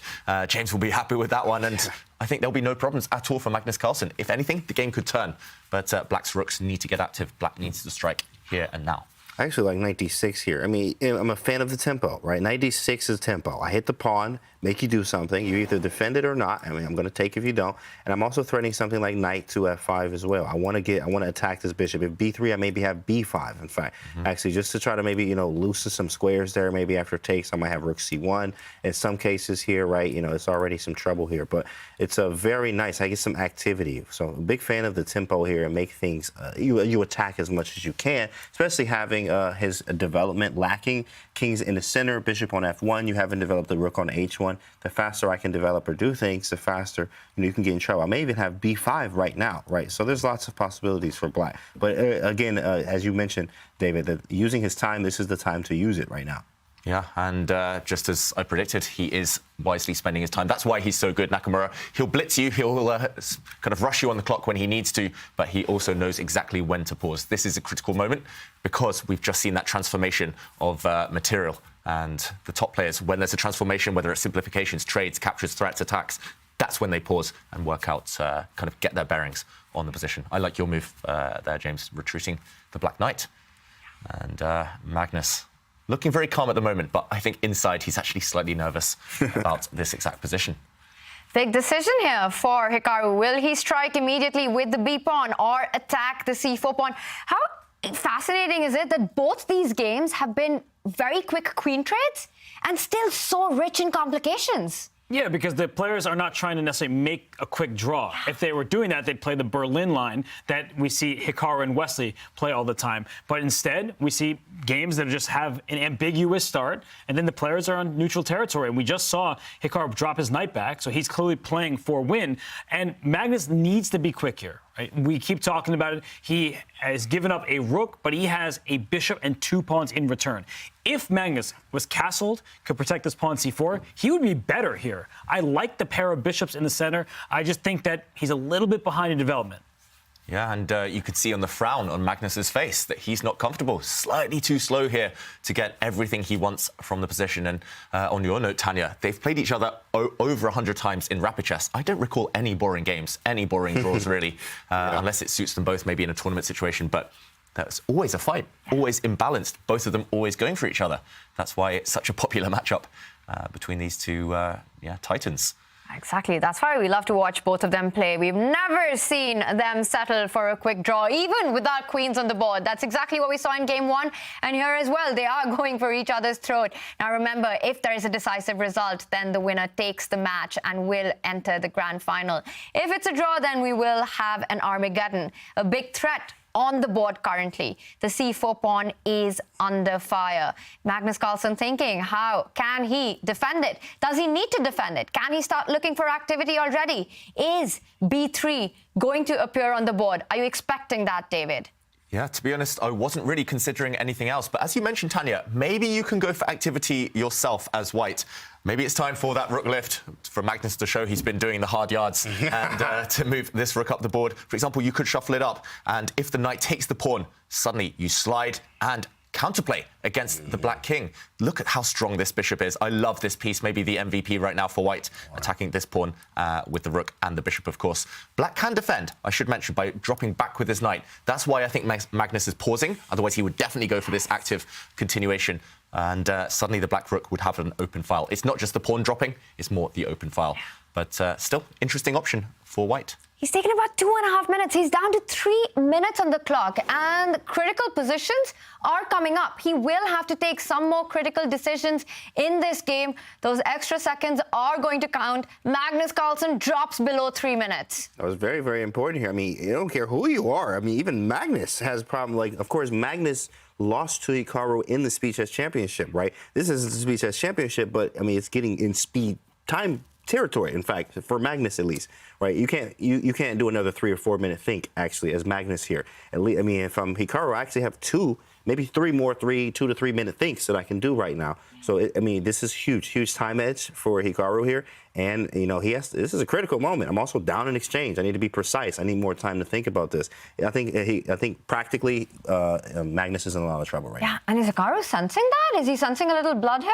He certainly is. He knows he has the better chance here. And you see Magnus, he just gave up his c4 pawn. I think he wants to just continue to connect his pieces, and now he's going for opposite colored bishop. I think this was a great practical decision by Magnus Carlsen. The bishop on d4 cannot be touched by that bishop on b7. They're on their own color complexes, and a light square bishop in this position, what's it going to attack? I think this is fantastic understanding by Magnus. He's trying to minimize the damage, and I do think he's accomplished that. Yeah, fully agreed. And he's putting pride to one side as well. Here, it's most likely white just playing for a draw, but that is far safer than the alternatives where it was chaotic, where he had 2 minutes on the clock. And now Magnus is king, super safe, actually, on this square, on g3. Everything defends each other. If you notice, the white rook can take care of itself. All the pawns, though, are defended by pieces, and all the pieces defended by pawns. They're kind of helping each other out. So Magnus looking very solid, despite the fact he's down on material now. It's still that white bishop playing the most important role, keeping the black rooks at bay. And Naka switches focus with his rook. He about to take that boy. Yeah, he about to take that bishop. That bishop's so strong. I mean, that's the strongest bishop ever. You're actually right. I mean, in fact, like, you can't never move it. That is such a strong bishop. So you may have to sack it back, to be honest here. That's a really rock-solid bishop. I like how you said rock there, like on d4. I mean, you can never move it. And, like, what do I do now? Yeah, I have the exchange, but this is tough. I mean, wow, Magnus is definitely showing some class here. I mean, yes, okay, you got your exchange, but look at this bishop. I mean, my knight, I don't have any weaknesses anymore, maybe a4. I mean, even if you win that, it's still not as clear. Yeah, this is the human touch over analysis engines, computers, because I think computers probably didn't have this on their first 2 or 3 options, but I just love it for white. It's so easy to play now. You just bring your rook across to a1, you throw this white a pawn up the board, you trade off pawns. Nothing to worry about, really, for white. And the evaluation bar still in the middle, showing that, yeah, Magnus solid. I think that's the best case scenario from the position he had earlier. And I think Hikaru recognizes it. The way he's been looking at this position is like, oh, I should have something, and you see it on his face right now. As soon as I said it, we were just copying each other. Imitation is the most sincere form of flattery. So thank you, Hikaru, for that. But I think that Hikaru's look is like, I should be better, right? I have a rook for just a knight and 1 pawn, but a4 was a wonderful choice. That rook on h1, Magnus's lone rook, it's not doing anything. It's not participating in the game, but he may swing it to the other side of the board, push that pawn to a5, and say, my rook is going to get active whether you like it or not. I'm going to trade off some material. So if you want to sacrifice and exchange back by rook takes d4, have fun with that. There's not enough material remaining. I'm not going to lose this game. He also got a pass pawn now. Look at the eval bar, like, got you. Don't sack it. That's what you get, right? Yeah, and the white rook gets active nonetheless. Suddenly it's white, maybe with the advantage. The white knight, very stable. The black bishop, not stable at all. And Nakamura brings his rook across. Maybe just having lost a turn there, a full tempo, he could have played this move on the last go. And if he does offer this rook trade, of course, Magnus will say no. The white bishop, white knight only hold their own if there's a white rook on the board, and Magnus will avoid that trade for sure. As Robert mentions, trying to get his own rook active next move. That's just a general tip. If you're playing with minor pieces, they're always much stronger if you have a rook in combination with them. And looking good for white, I've got to say, or at least looking stable enough. Still not better, but no That's risk. actually a great point that you just made, David, that in these kind of positions, Magnus has to avoid the rook trade to keep the bishop and the knight, the minor pieces, hold their own against the exchange that Magnus is currently down. He wants to get that a-pawn rolling. He wants to try and create weaknesses in black's camp. Is that a threat that Hikaru can stop right now, or is Hikaru going to create his own counterplay? Well, I think that if the queenside pawns get traded off the board, the game's immediately a draw. So that is what Magnus aimed for. If the rooks come off now, the reason why white will lose is because of the presence of the queenside pawns. The bishop and the knight, they're far to the side. They won't be able to defend those pawns on the queenside. So if B and A pawns are off, then you could trade rooks. You still make a draw because there's nothing black can do to kick your minor pieces away. Yeah, and I heard this great saying, I think it was by Jesse Cray, and he was saying it's like ice cream flavors. You want one of everything when you're the exchange down. Here, you want a rook, you want a bishop, you want a knight, because they actually combine really well together. To make a sundae. To make a sundae, exactly. There you to go. make a tasty sundae. But yeah, without one of those flavors, it becomes a much more bland position, much more one-dimensional, and it's not to everyone's taste. So yeah, I think here, actually, believe it or not, the only plan that I see for black here, David, is maybe like, this is a long shot because, I mean, his pieces are so well placed, Magnus's, that the plan, I mean, even if time is getting even more even now, too, is rook c1, right? He's going to avoid the trade, bring the other rook. Well, he didn't play it, but my goal here is to play king h7 and go g5. Then after en passant, play g5 again, get rid of the knight, and get my rook to c2 and the other one to g1. Wow. This is I mean, it's a long-term plan, but if I can get this, then I can win the g2 pawn. But it takes a while to do this. Yeah, instead, I like this, James, at least from a point of view of going for the win. Hikaru chooses a more solid option. We see this position in front of us. There's been a trade of one set of pawns on that side, on the queen side, and white should be relatively safe. Feels like Nakamura, he's just set up a barrier. Black's rook on the 7th rank, black's bishop. Make sure that the white rook will never get active. And wow, indeed, he is retreating. I think he's just saying, OK, I'm going to play for the draw. He offered a draw. Wow. Yeah, he did offer a draw, and I don't know if Magnus hasn't seen it, but he should probably accept. Yeah. I think Magnus knows. He's kind of considering it. He gave that look, but then Hikaru's shaking his head. Wow. Hikaru up and exchanges offered a draw. What would we do here in the studio? Would we say yes if we were Magnus or no? Oh, yeah, I'm down to exchange. I'd say yes. I ain't about to push this boy. I can't move nothing. He said yes. Oh, Yeah, we're Congratulations. He said yes. Made him an offer he couldn't refuse. Wow. Guys, that means we are going to be heading into an Armageddon. Hikaru. You go, huh? He still can't believe Magnus accepted the draw. I'm not sure what's going on there, but I'm loving what I'm watching on the camera. He's analyzing, for sure. He's looking where he could have done better. I mean, he has a wooden shield. I mean, he has a wooden shield and a pawn, and I mean, you know, he has a wooden shield. Yeah. Classic right triangle. Wow, quite a complicated endgame that was by these two players with Hikaru Nakamura up in exchange, but Magnus Carlsen with the compensation. David, break it down for us. Yeah, and I guess some of the viewers at home might be wondering why the game ended prematurely there, why the players agreed to a draw, and this was the final position. Black's rook has just retreated to the 8th rank, to the c8 square, and essentially Nakamura is saying, I'm defending everything. And indeed, this black bishop holds the queenside pawn, nothing to worry about on that flank, and these two black rooks hold any infiltration squares for white's pieces. Meanwhile, on the inverse side, on the flip side, for black here, you can't break through either. This white knight guards some very important pawns. The only pawns on light squares, the only two potential weaknesses, nothing to be done there for black. And this rock-solid bishop, the best bishop you'll ever see, defended by a pawn on a beautiful outpost, and it appears at both sides of the board. Essentially, neither side can make progress without worsening their own chances, without taking massive risks. So the status quo is maintained, and the draw was agreed.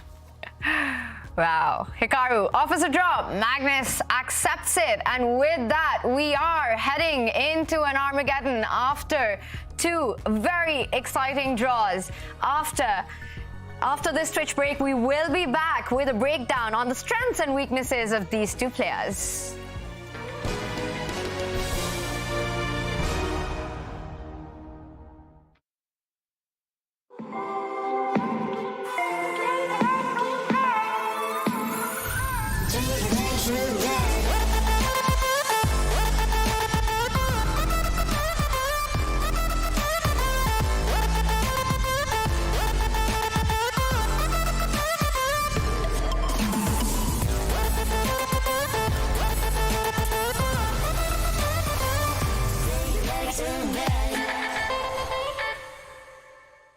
The message I really want to send to people is that, you know, men, the adults have to do better, you know, to create a better culture. Because there were so many accounts that I've heard that were mentioned in the article where people very young at the time would say like, well, everybody else around me acted like it was normal. So I didn't say anything. I didn't do anything. It just was very normalized. And yeah, that just needs to stop. And we need to step up and make sure that our game is like safe and fun for everyone.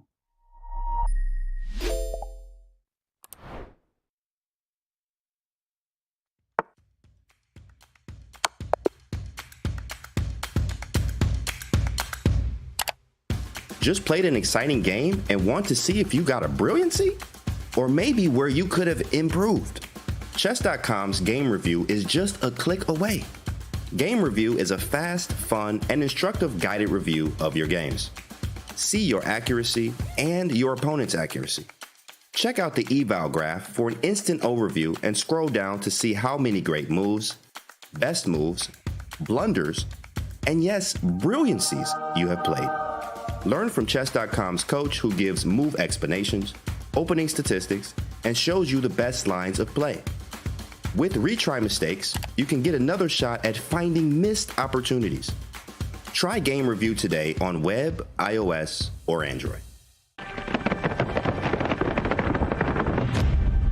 Magnus Carlsen, the world #1, multiple-time world champion and winner of the previous 2 editions of the Champions Chess Tour. Magnus has played every opening under the sun. He even has a variation of the Sicilian named after him. So after e4, c5, Magnus started playing knight c3 a few years ago with the idea that he could open the center immediately by playing d4, actually going against conventional chess wisdom of developing the white queen very early. But the whole idea here is that after the queen gets kicked away, she's happy to step back. And for example, if black continues to develop normally, white just creates a fianchetto, gets the bishop to a nice diagonal, and later castles on the queen side. Actually a very aggressive opening, not technically part of Magnus's style. Magnus's real recipe for success is that he adopts his strategy according to the opponent. He's able to do anything with a very universal style, and if you get him in the endgame, there's no chance. He's perhaps the best endgame player of all time, and you can go and check out some of his ideas, some of his thoughts on the endgame in his Chessable courses. 2 of the very best players in the world facing each other, and it has gone down to the wire as we will be seeing the Armageddon. We love to watch the fights and battles between these 2 players, Magnus Carlsen and Hikaru Nakamura. Robert, what makes Magnus so strong in these formats? It's a great question. Magnus Carlsen, he plays everything under the sun. He's afraid of nothing and no one, including when he played in the Olympiad against Mickey Adams, David's compatriot and good friend. In that game, he played what's known as the Norwegian rat defense, where white plays e4, and after the move d6, he plays d4, and he plays this g6, knight c3, knight f6, and he brings his knight over to h5. It is, I think I messed up the move. Honestly, it's such a weird, rare line. David, you got me covered, but Magnus will play anything under the sun. Wow. Bro, with all these offbeat openings that Magnus keeps playing, how difficult is it for his opponents to prepare against him?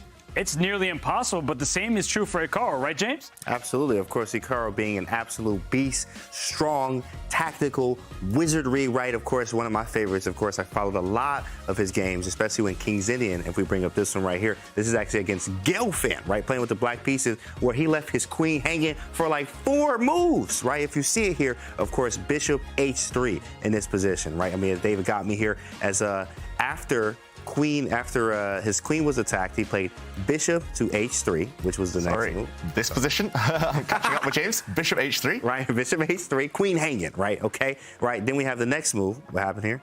Bishop f1. Bishop f1, right, okay. Then after bishop f1, what did he play, David?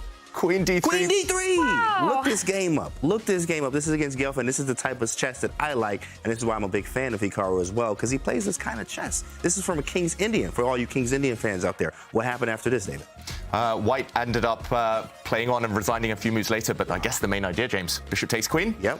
And boom, checkmate. Absolutely. Beautiful. It's disgusting here, right? Of course, the rook on g7 defends the bishop on g2 here. And actually, in a few more moves, he was able to take the knight on c3. And he ended up winning this game very cleanly. But the queen was hanging for like 3 or 4 moves. Very aggressive, tactical player. Sees things that a lot of us just, wish we could see. And you can see these things, obviously, if you do a lot of calculation over everything and also follow Hikaru's games as well.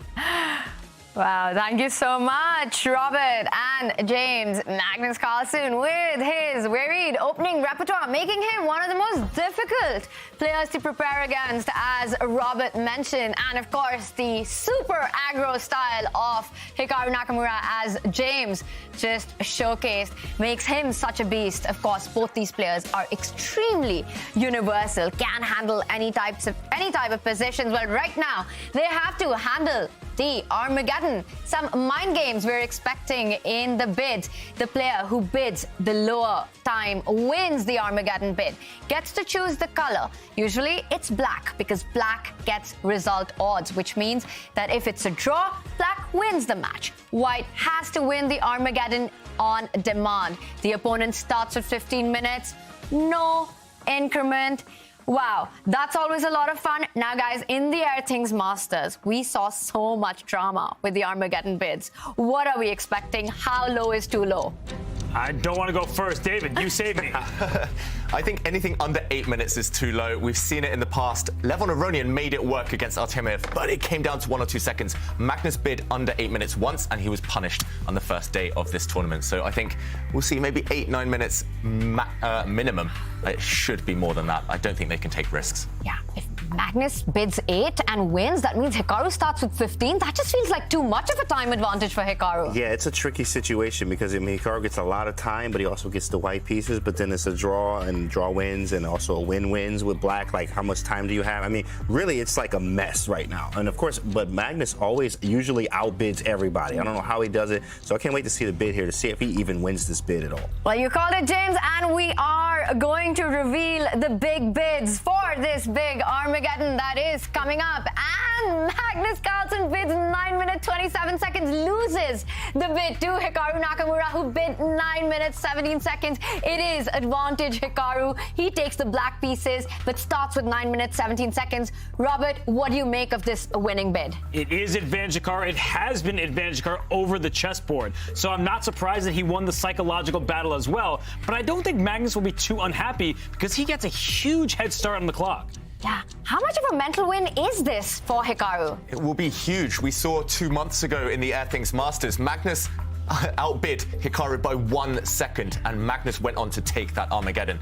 So now, okay, it's a 10-second difference, but clearly Hikaru getting exactly what he wanted. Yeah. But we're sure Hikaru will start with the black pieces, and he does. Hikaru with the black pieces, and he will have 9 minutes. How much did he bet? 10 seconds? No, 17. 9 minutes and 17 seconds. Magnus Carlsen starts with 15 minutes, the English opening. We've seen Magnus do this before today. Yeah, we've seen it before, and it worked extremely well against Levon Aronian. And will lightning strike twice? That's the question. 9 minutes against Magnus Carlsen. Most of us wouldn't be able to handle it, but here we go. Nakamura clearly has done his preparation. He would have been watching that match earlier today that Magnus had. And, okay, Magnus just feeing Ketuing. Black is the first to castle. Black can actually wreck the white pawn structure right now. I'm surprised by this choice. Robert, James, what do you think of this opening? You know, I like it for Magnus, and Hikaru is starting to think here, because any sort of imbalance is good for the side that needs to win the game. If you take on c3 with that bishop, the pawn structure is ruined, double isolated pawns. We keep talking about how we don't like those, but we love ourselves a good bishop pair. So here's the big moment. Will Hikaru take on c3, James? Yeah, I don't think he will. And the reason being, the bishop pair is very nice. I also do not want to give him that imbalance with me having this big time difference, too, as well. Unless, you know, if I know the theory, which it looks like he doesn't here, he's now thinking now. So, of course, they may be a little bit out of theory here. I need to make something happen, but I do need to figure out what I want to do with this bishop. Because it's kind of a clumsy bishop, too, as well. It could be hit by many things. I'm also moving it a second or third time. I may need to make a move like play h6. But maybe he's going to tuck the bishop on f8 if it's attacked. Because we need to move it somewhere. He couldn't wreck the structure, but he doesn't know exactly what he's doing afterwards, right? Are we going to get rid of the bishops here? Ooh-wee, what is this? Knight d5. This is getting spicy already. Yeah, wow. Magnus saying, okay, we can trade all the knights off the board, but the structure change might favor white. Wow. Okay, when you need to win, this is counterintuitive somewhat, allowing all these trades, but he's asking big questions. Nakamura has spent a bit of time so far. Big difference on the clock. And that's what surprises me. He has already spent about 1.5 minutes. He goes into a think tank. And this trade, yes, it favors. Now, to remember, if this game ends in a draw, Hikaru actually wins the match, you would think it's simple, go for the knight trades, but it changes the structure, an asymmetrical pawn structure, and you've got to evaluate where that really leads. Or will Magnus recapture with the bishop? If he trades all the knights, it just leads to an advantage for white, and this is looking like it's happening here. I don't like this for Hikaru. It's Magnus's style of position. We have a semi-open C-file for the white rooks to go after the black pawns. Black has not finished development either. I do not like this one bit for Hikaru, and he's way down on the clock. Yeah. He's spending so much time already. Wow. Yeah, I've seen Magnus actually have this exact pawn structure several times, including, you mentioned him earlier, Michael Adams. In the London Chess Classic a few years ago, Magnus had this exact structure, also with the bishops, also with that very far advanced central pawn, and he just destroyed Adams there. Just completely outplayed him. Extra space for white. White's rooks have access to the open C-file, which is going to be essential later on. Magnus first, though, he's got to guard against some attacks against his central pawn. I'm expecting that dark-squared bishop to just come out, and I think advantage white on both board and clock. Yeah, that's tough. That's tough there. I mean, definitely, I'm one move away from completing development, really, in a way, which he does. Bishop e3. My rooks are now connected, and I can bring the A rook to the C file here. Just try to play this position as deep as I can. C6 might be a thing here after rook to C1, if he even plays that. There's a bishop D4 here. Yeah, this is definitely Magnus's grind type position. It's just boring, like that. I mean, but I have space, which is very important. Space is definitely some type of advantage. I can do things with space. I really wanted to have the bishop on the long diagonal. But, you know, it's not really feasible, especially if I can play f6 or even bishop e5 to trade more pieces off. So you want to keep a few pieces on. He plays rook d1, maybe a potential d6 later on if possible. b6 for bishop b7. Okay. Yeah, I guess that black light square bishop needed to breathe. Right. It needed to get out somehow, and he's found a way to do that. There is a threat on the board. Black's dark square bishop wants to slide to c5, hitting the white queen, hitting the white bishop on e3 as well. So Magnus needs to move his queen, and he needs to move it now. Yeah, and Magnus just deciding which is a good square to move to the queen to. Meanwhile, Hikaru developing his own light squared bishop. It could step up to b7. It could step up to a6. But it is going to be about the time scramble. It is going to be about trying to bring Magnus down to level the clock for Hikaru. But currently, Magnus keeps a huge time advantage on the clock. But he's gone into a bit of a think right now. What squares come to your mind? Queen g4, queen d2? Queen d2. Yeah, he just retreats the queen. I think it's a good decision, but to me, this is a tale of two halves. Not first half, second half like we think in sports, but here it's about the halves of the board. We look at the left side of the board, the queen side. Black has 4 pawns to white's 3, but unfortunately for black, those pawns are not so mobile, and that is going to be a problem for Hikaru to deal with, because if that bishop safely moves away from e3 for white, watch out. That pawn will go up to e4 afterwards, maybe f4 to follow, and then the pawns are rolling. So I think that white's pawns are just better placed, and Hikaru will have his work cut out for him.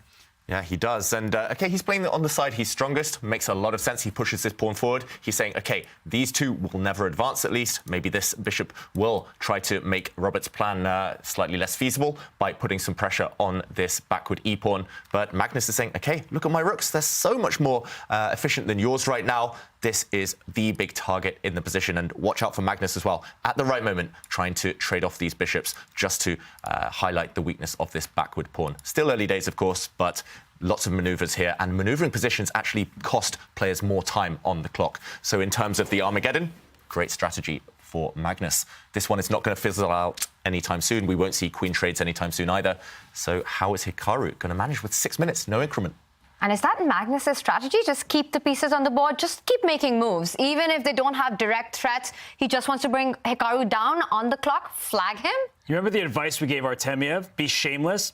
Magnus has no problem with that. He will flag Hikaru if the opportunity presents itself. And right now, he has nearly double the time. We think his position is better here. So I think James will agree with me over here. Magnus, he knows how to play a bullet game or two. Absolutely, 100% knows how to play bullet. And with the best of them, I mean, even playing Hikaru all the time in these matches, too, as well. I mean, people always like, hey, these guys should play. Hikaru and Magnus should play mini games in bullet. People want this to happen, and bishop f4 on the board. More trades offered, and that's exactly what we're talking about, that Magnus needs to keep more pieces on the board. Is this a surprising move? Yeah, definitely. Yeah, and there's a trap involved in this move. If black gets greedy here, Hikaru's calculating it. He will have to burn some time here, but if you get greedy and grab a pawn, this backfires instantly. Your queen is hit immediately and skewered. Yikes. Queen takes queen. There's an intermediate check. Zwischenzug, Zwischenschuck, as they say in German.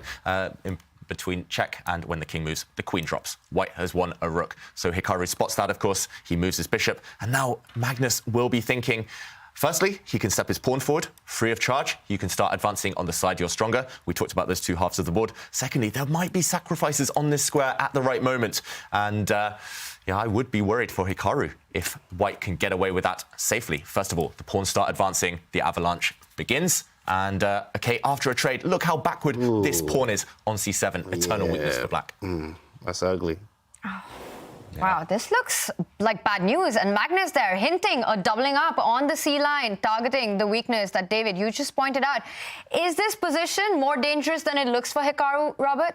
Hikaru wouldn't want this position a classical game against Magnus Carlsen. You give them both an hour, I still think that White wins this position a large percentage of the time because the position for Black, you're just shuffling back and forth. White can make progress. And speaking of progress, throw the H pawn up the board. There could be an attack because Black is saddled with this weakness on C7. Every move that's being played is actually growing the advantage for Magnus. Yeah, it's like the board is cut in half. You mentioned those two halves. White is totally in control on both flanks now. And Black, his army will be stretched. Later on, they will be overwhelmed, most likely, because Black's pieces will be tied down to that weak c7 pawn, the backward pawn we highlighted, and Magnus will switch his attention to the other flank too. I knew it was coming. Does it immediately. Yep. G4. I was like, can I play G4 here? Anytime I can put a pawn on G4, we're going for it, right? So G4, rook G3, G5 is coming. You have the rook Livik and shift to both sides of the board. I mean, White is definitely in control in this game. Yeah, beautiful decision. It's the tale of two fronts. If you attack on both sides, the opponent cannot, will not have a reply. And also 6 extra minutes. That has grown since the start of this game, the time advantage. Nakamura wincing, not enjoying his last move, but he needed to put pawns on dark squares. He has no dark square bishop. He needs some control. Ugly chess. It's the girl's move. Well, when you put the pawns on dark squares, your light squares become weaker. If that bishop on G2, if you could pick it up and put it on the square F5, I think Black would be toast. But unfortunately, that bishop is behind its own wall of pawns for the moment. At some point soon, we may see that bishop head to H3, push that pawn to G5, and I know James likes to say we live because that bishop may kill Black's chances with the checkmate. Absolutely. You're going to have to play something like bishop B7, but you can't even play that because it breaks the connection of the pawn on C7. He plays G5 anyway. Break it up. Open up shop, big fella. Wow. Open up. He's really going for it, not holding back at all. H4, G4, G5, what momentum. And it looks like the rooks are ready to get into the attack as well. Every single piece perfectly placed for this. Yeah, looking great for White. However, Hikaru hits Magnus with a threat. The White Queen there needed to step back. That was an important tempo gainer. And now Black has gone up a pawn temporarily, but watch out for this White Bishop. It's coming, James. What the? You can play that? You can take on C7 now? You can get away with that? Wow, White's rook can just grab that backward pawn that we've been talking about. This looks fantastic. Does it? He does it, David. Yeah, and after this rook trade, we're going to be left with a position, still level material, but Black's king's so open. White's rook is coming into the 7th rank. This looks like a massacre. It should end in a checkmating attack. You know what move I like here? Because White could give a check, but the Black king will escape back. I would play the move Queen H7. Take away the escape score. That just feels like a speed chess move. Because now Hikaru has to figure out after the queen goes up to H7 with rook C7 check coming next. Where is your king going to? It's going to be a quick checkmate. So I think this is a very nasty move to face when you have a few minutes in your clock. Really instructive. You find that move by looking at your opponent's replies, your opponent's plans and their hopes after rook check. As Robert says, actually the king is pretty safe temporarily on G8. So cut that one out. And Magnus is paused. He's not playing the most natural move in the position, this rook check. Therefore, he might find the even stronger Queen H7, taking control of the escape square. That might be a killer. Nakamura with 4 minutes on his clock. He will struggle to find a defense to that move, Queen H7. It's a strong move. Wow. Hikaru is thinking about Queen H7 as well. He definitely has it on his radar. He's trying to think what happens if Magnus finds this move. It is a big moment in this Armageddon game. If Magnus goes Queen H7, big trouble for Hikaru on the clock, 4.5 minutes. Is he going to do it? Or will he give a check with the queen or the rook? I think he does it. He goes for it. Robert, you called it. He finds it. And Hikaru immediately hates the fact that Magnus found this move. Yeah, because now what does Black do? Because you want to block a check on the 7th rank, but you can't give it the 8th rank either. And most endgames will be winning for White. Let's talk about pawn structure for a second. Black's pawn structure is broken. So most endgames will result in a pretty easy advantage and maybe a win for White. So I'm not liking the look of this for Hikaru, especially now as he's about to dip under 4 minutes. Yeah, you need an hour on your clock to defend this one. But look, Hikaru doesn't have that luxury. Okay, he brings his rook across. Really nice defense. He's actually trying to slide his king back the other way. And the black rook and the black queen are actually lined up, so watch out for a counterattack against the white king later. Queen of rook positions when it's just major heavy pieces on the board. It's all about the king safety. Black's king, not safe, but the white king might have some questions too. This boy got some of the best defense I've ever seen. Rook f8 is nasty because after check, king e8, now I'm hitting f2. And a draw is all I need, big fella. So if you make a mistake and I take on f2, I at least have a draw there. You might even be losing in some cases. So, wow. I mean, what a defensive move there. After rook check, king to e8, and now h2 is hanging. I was also thinking if I could play e5 here. Pawn e5 is that it dislodges the queen. Right, let's show that on the board. Pawn e5 is nice. I mean, if queen takes, then you might be in some trouble here. Yeah, engine automatically goes up.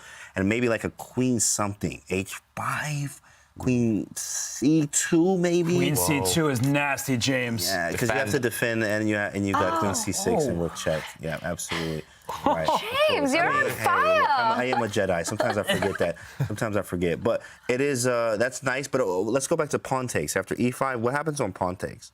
Ooh, yeah, and this is the problem I had. Same idea, maybe. Just rook c7 check, maybe queen rook c2. c6 first. Oh, yeah, you're right. You're right. Same idea, yeah. but the point, the queen comes back to c2. So, James, you're mixing offense and defense, and that's nasty. I appreciate that, Jedi. I appreciate that. Yeah, Big Robert, I'm trying to get like you. Okay, so, yeah, that's nice. Let's see what happens. One thing I want to point out, yesterday Hikaru blundered mate in 1 on the f8 square. Now he's learnt from that. Yesterday it was rook f8. Now he finds a defense, rook f8. I was just looking. That was the only move pretty much to stay in this game for Hikaru Nakamura. So he's learned from yesterday. But will Magnus find a breakthrough now? The more I look at it, James, the more I like that move. I think Magnus needs to go for something like that before it's too late. Otherwise, the advantage might fizzle out and disappear.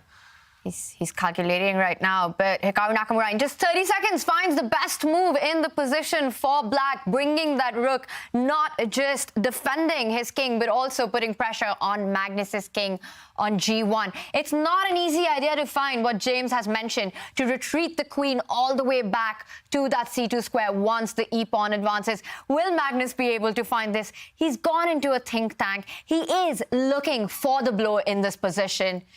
Do you think he's going to go for this? Will he sacrifice the e-pawn? I don't know. I didn't see it coming until James mentioned it. So while I'm trying to wrap my head around this, I want to give a quick shout out to Maxime Vachier-Lagrave. He takes down Anish Giri, makes it to the grand final in Division 2. So MVL, the Frenchman with 3 names, he's doing quite well. And shout out to over 60,000 of you watching this broadcast. We appreciate you too. Wee, 60K. Hey everyone. What's up, y'all? What's good? We here. What up? What up? Wow. I think the world just loves to see Magnus and Hikaru battle it out, and this is why we love it. Both players bringing on the best attack and the best defense. I see the eval bar. It says that black is still fine. Well, you don't have e5 just yet because the f2 pawn is hanging. Counterattack. Black has a threat. That's why the move order was so important. James's kind of fleeting opportunity pushing that white pawn forward. It's not available anymore. Let's just show that queen takes pawn is a killer blow if black gets time for it. Queen takes pawn. That's why rook f8 was such a nice defense for Hikaru. Now, how does Magnus deal with this? You have to take a time out. You don't really want to have to retreat the white queen to a passive square. What would she be doing here? I don't think she's doing much. And what else? You simply have to do something. Do you bring your rook back? But that feels wrong. He's checked and traded off the rooks.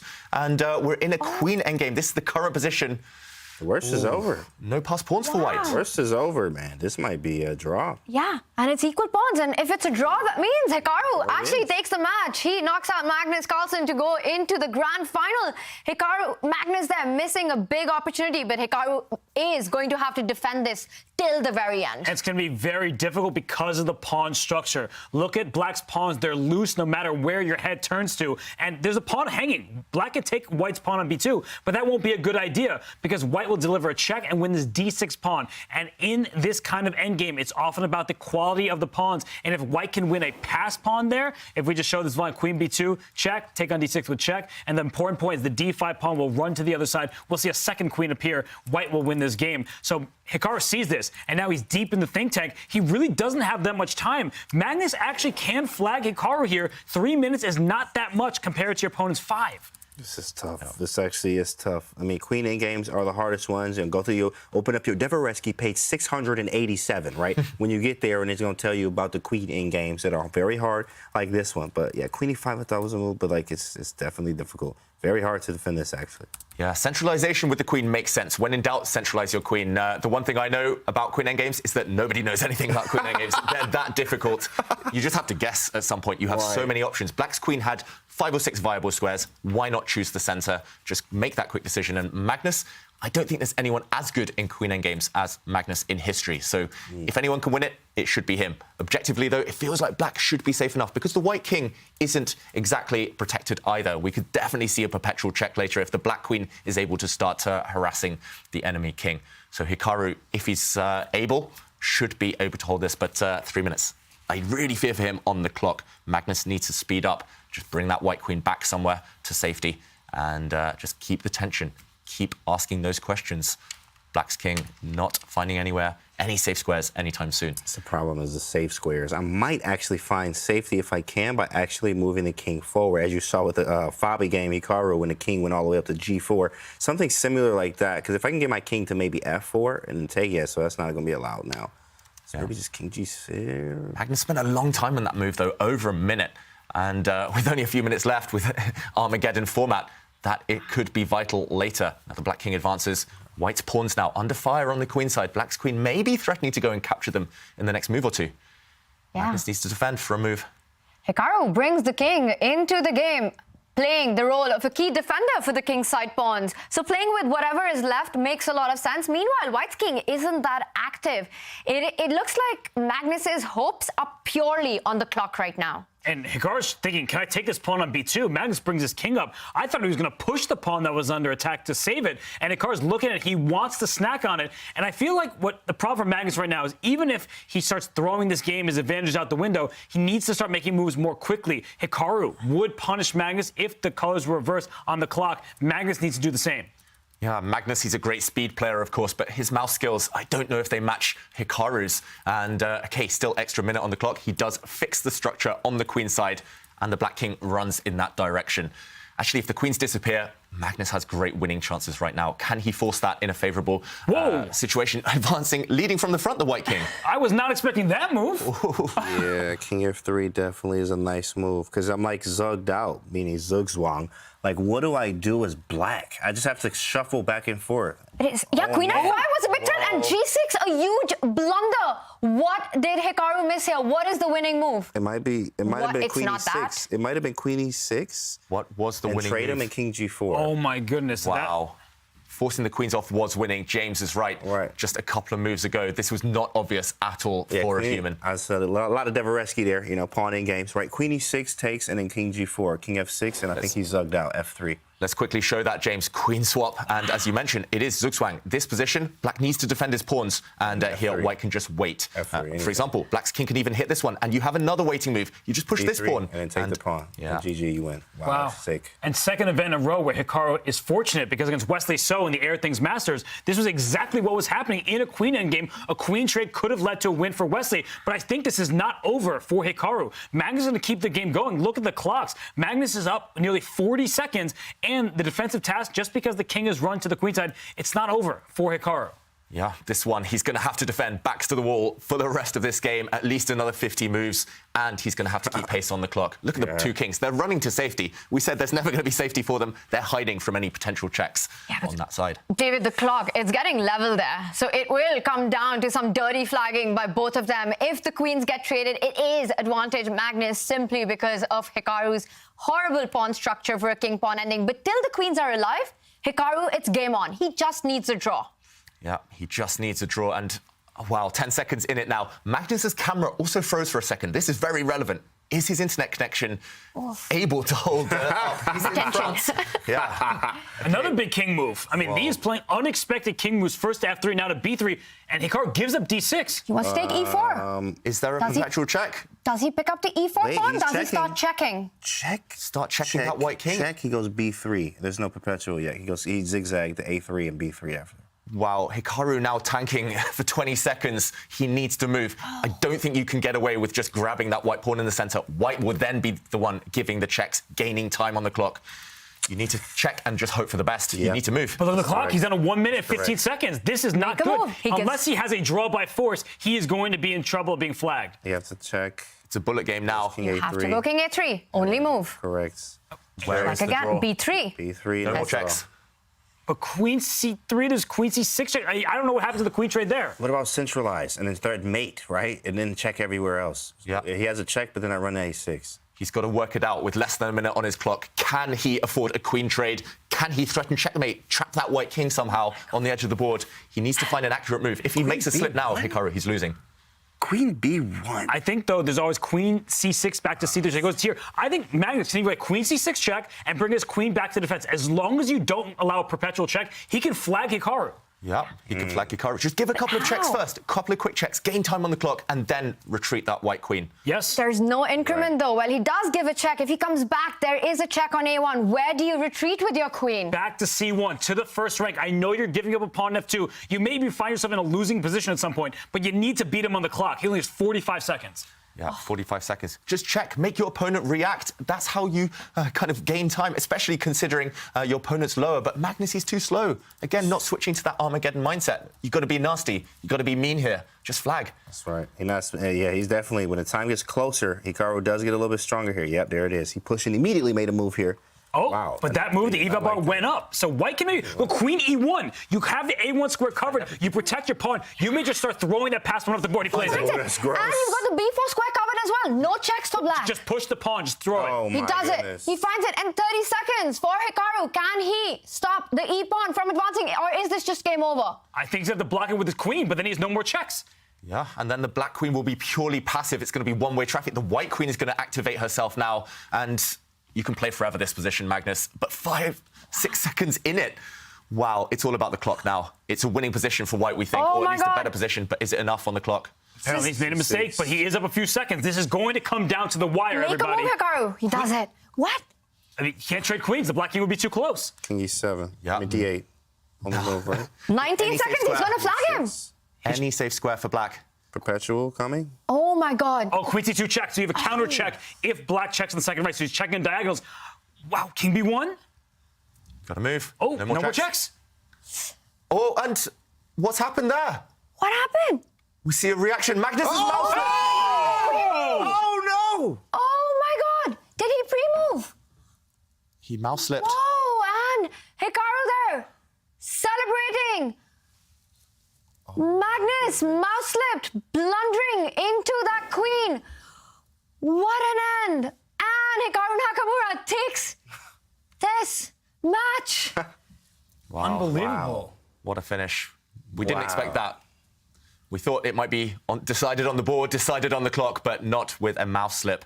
And Magnus, yeah. Man, furious. Furious. Chess is harsh. Chess is hard, bro. Resilient defense from Hikaru. I mean, this guy, he just does not lose. What a beast. I mean, just impossible to beat. You're up on the clock. You've got to play it out till the end. What a player, Hikaru Nakamura. In the Armageddon, you've got to use all your chances, and that's what he did. He certainly did. I mean, to win that game with mere seconds on your clock, he had a bunch of checks at his disposal. Magnus was trying to avoid a draw by force. He moused and lost his queen, but Hikaru was putting up tenacious defense the whole way through. Yeah. We're just in shock right now. Wow. What happened there, David, at the very end? We have to show in slow motion those final moves. Both sides had mere seconds left. White still has an extra pawn. Objectively, though, black is active enough to hold the draw. This position, white's king hiding from checks. No way for the black queen to continue harassing that white king now. And it's actually with white to play, a win. If you step forward, this is a discovered check. The pawn can step forward, attacking the enemy king. And here, Hikaru found a really clever defense, moved his king across. Magnus decided, okay, the pawn is dropping anyway. I'm going to throw it out of the way. This is a discovered check. The king takes the pawn. And the move Magnus wanted to play was queen takes this pawn. If he takes this pawn, he's actually a pawn up. The game goes on. It should be a draw. But I think he would have won on time. Instead, however, he did drop the queen on its journey to the b6 square on f6.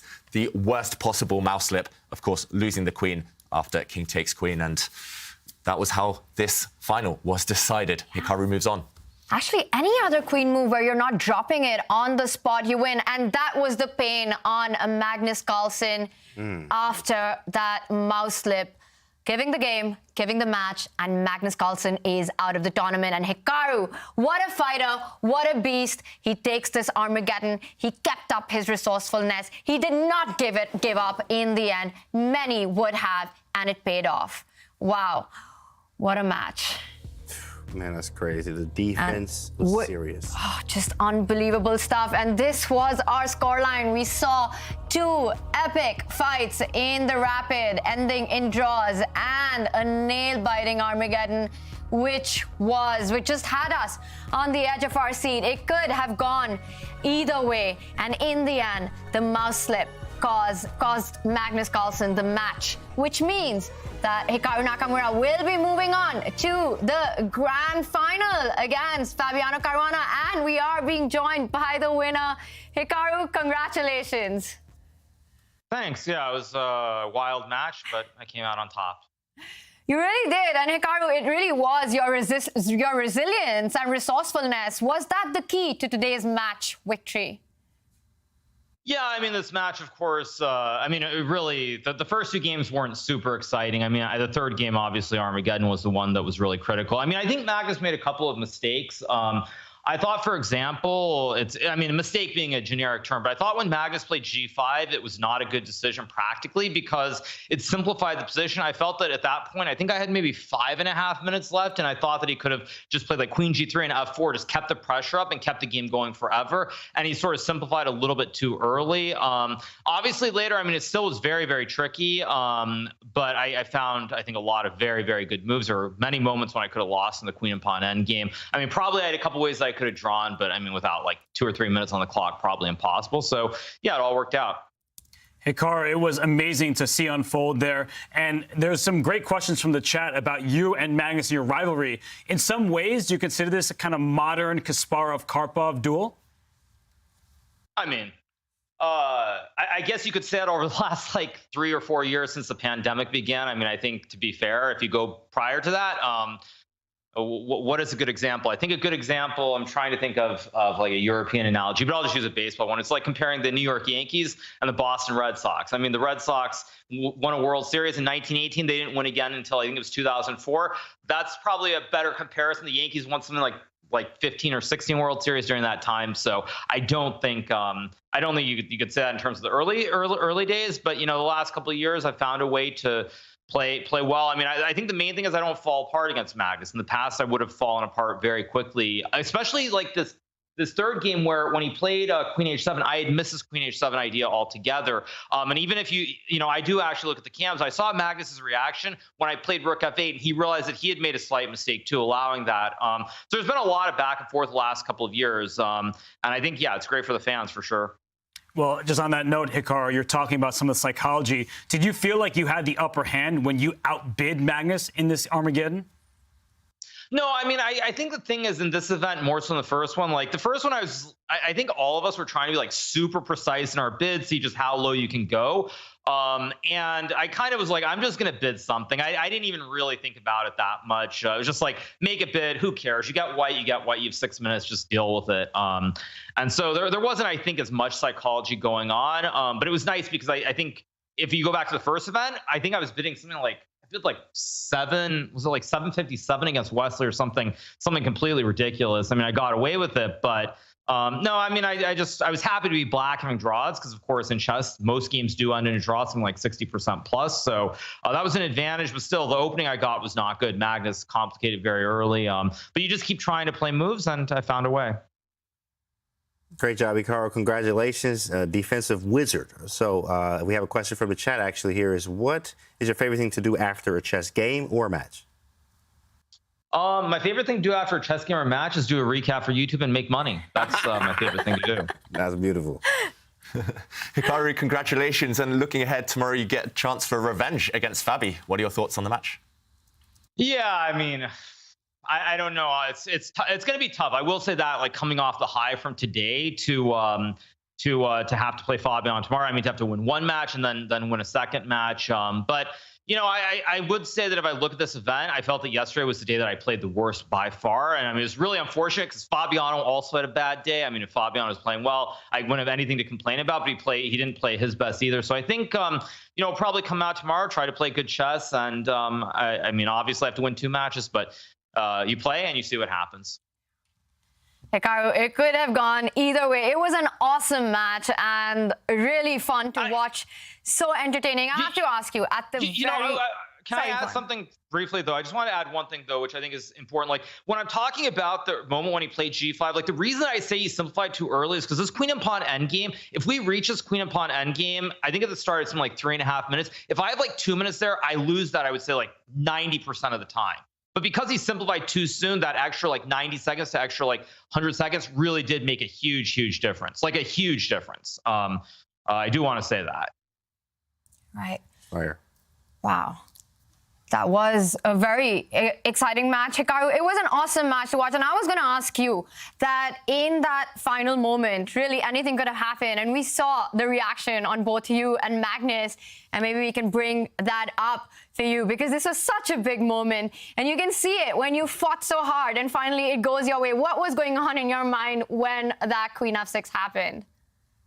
I mean, it was just nice to win the match because, again, like, this is the thing that Magnus is better than anybody else. It's like there were many moments like around the time that he played King B3, Queen D4. Like when he spent 30 seconds to go King B3 and I played Queen D4, I was sure it was a draw. I didn't see the force draw, but I was sure it was a draw. And then he found ways to keep it complicated. So it's like you're trying to defend. And I mean, he can't win every match. I mean, I know he's the greatest player of all time, but he can't win every match. Like, somebody can't just get lucky every single time. So it was just nice for a change to have something go my way.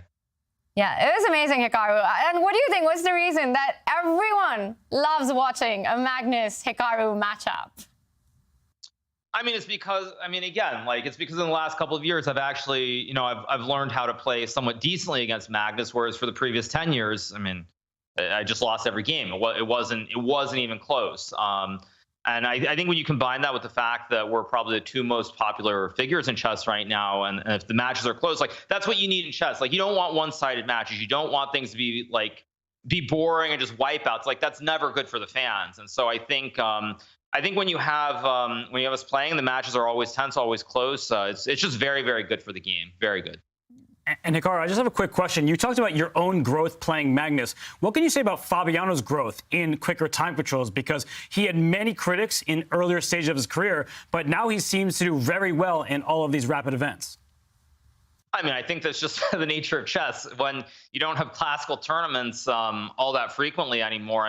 Like, even somebody like Fabiano, who plays every over the board event, I'm thinking he probably plays maybe 6 or 7 classical chess tournaments a year, and in the past it would have been something like 10, 11, 12. And I think when you have to shift gears, Fabiano, obviously very serious player, and he's taken blitz and rapid much more seriously, and I think it shows in his results. So again, in a one-off tournament, sometimes he won't do great, but overall everyone's so strong that to me it's not that surprising. It just really isn't surprising at all. And Hikaru, final quick question. The T-shirt, was that chosen specifically for today? Not really. I figured why not? Because I do feel like yesterday there were moments when I actually did care too much, like in that first game and that second game against Fabiano, getting too excited, too into it. And it wasn't really about today. It's just something to do, something to get people talking. And it's what it is. Yeah. That Armageddon definitely got people talking. Fantastic play there, Hikaru, and fantastic resilience as always. Thank you so much and congratulations. We'll see you tomorrow in the grand final. Thank you so much, you guys. Hikaru Nakamura, after a dramatic win against Magnus Carlsen in that Armageddon, knocks Magnus Carlsen out and advances to the grand final, where he will be playing against Fabiano Caruana. That abrupt finish in the Armageddon, I still can't get over what just happened, James. It's like karma. In fact, Nakamura got mated in one, rook f8, and then it got right back to him. The Kaisa, or whatever the chess gods they say, right, came right back to him, of course. It worked out for him. So, hey, we got mated in one, but then the next day I beat Carlsen. So I'm feeling good if I'm Nakamura. Yeah, that would actually explain a lot, David. Yesterday's match against Fabi could have gone either way as well.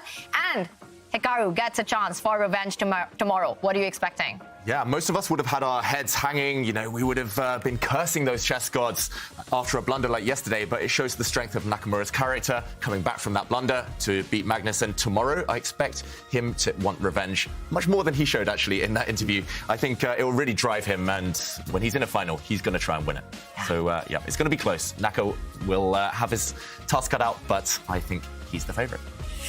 Wow, what action we had today, and tomorrow it does continue. Hikaru's got to be feeling good and ready for that grand final. I'm sure Hikaru's feeling great, but Fabiano's feeling rested, and he has not one life but two. And look at these results from Fabiano Caruana since the start of the Air Things Masters knockout. He was in Division 2. Look at those dubs. He beats Deep Tai and Ghosh. Then everyone else he beats is above 2,600, including Yu Yangi twice in the Air Things Masters final. Then he comes into the Chessable Masters Division 1 after winning D2. He beats Liam Lei, Artemiev, Hikaru Nakamura. He faces Hikaru again, but he hasn't lost a match in these 4-game KOs. Yeah, that's all dubs. Look at all the dub. I just smell dub. He is a dub, walking dub, right? Okay. Fabiano is all about dubs, and he's going to try to get it done tomorrow as well. Wow, can I take it back that Nakamura's the favorite? Look at these scores. This is incredible, this hot streak from Fabi. He's in great form. He is in great form, and he's got to keep that form up tomorrow, facing the beast that is Hikaru Nakamura. What an Armageddon that was. What a rapid potion that was. These two never fail to entertain us and give us the best chess in the world. There is also amazing chess action in Division 2. Let's bring up our graphic as we see Nadibek Abdusatro beat Maxime Vachier-Lagrave 3-0. That is destruction, Robert. It was a clean sweep for the Uzbek teenager. Anish Giri, Yu Yangi moved on, but he actually kept going in Division 2. There are so many games to be played here. Anish, he moved on past Yu Yangi, but Maxime Vachier-Lagrave, revenge is on his mind. He gets to take on Nurdibek Abdusattorov in the D2 Grand Final. That should be fun one tomorrow as well. There is a lot of fun, not just in Division 2, but Division 3 as well. Wow, Amin Tabatabai taking down Alexei Sarana, David. That was a big fight. Yeah, big fight, but many congratulations to Amin Tabatabai. He deserved it. He went through, he won all of his matches, and he takes Division 3, the title. Amazing chess everywhere, and we have been getting some amazing selfies from our viewers. We did say we will reveal the winner. Want to thank everyone who sent in their selfies watching the matches and showing us how you are following the Chessable Masters. Okay, I love that, and that is our winner of the day, who has won an Air Things device. Wow, there's a lot going on in that photograph. There's you in there, Tanya. You got you. I love it. That's why we're giving it to him, because I'm in it. That's the main reason. And this is the device that we will be sending you, the new Wave Plus by Air Things. So you will know how the air quality is in your room so that you can play your best chess. Wow, what action we had today, and it has been an amazing day of chess. A big shout out to our chat for joining us on the ride. It's always a fun day when we've got the best players in the world playing the best tour. We will be back with the grand final tomorrow.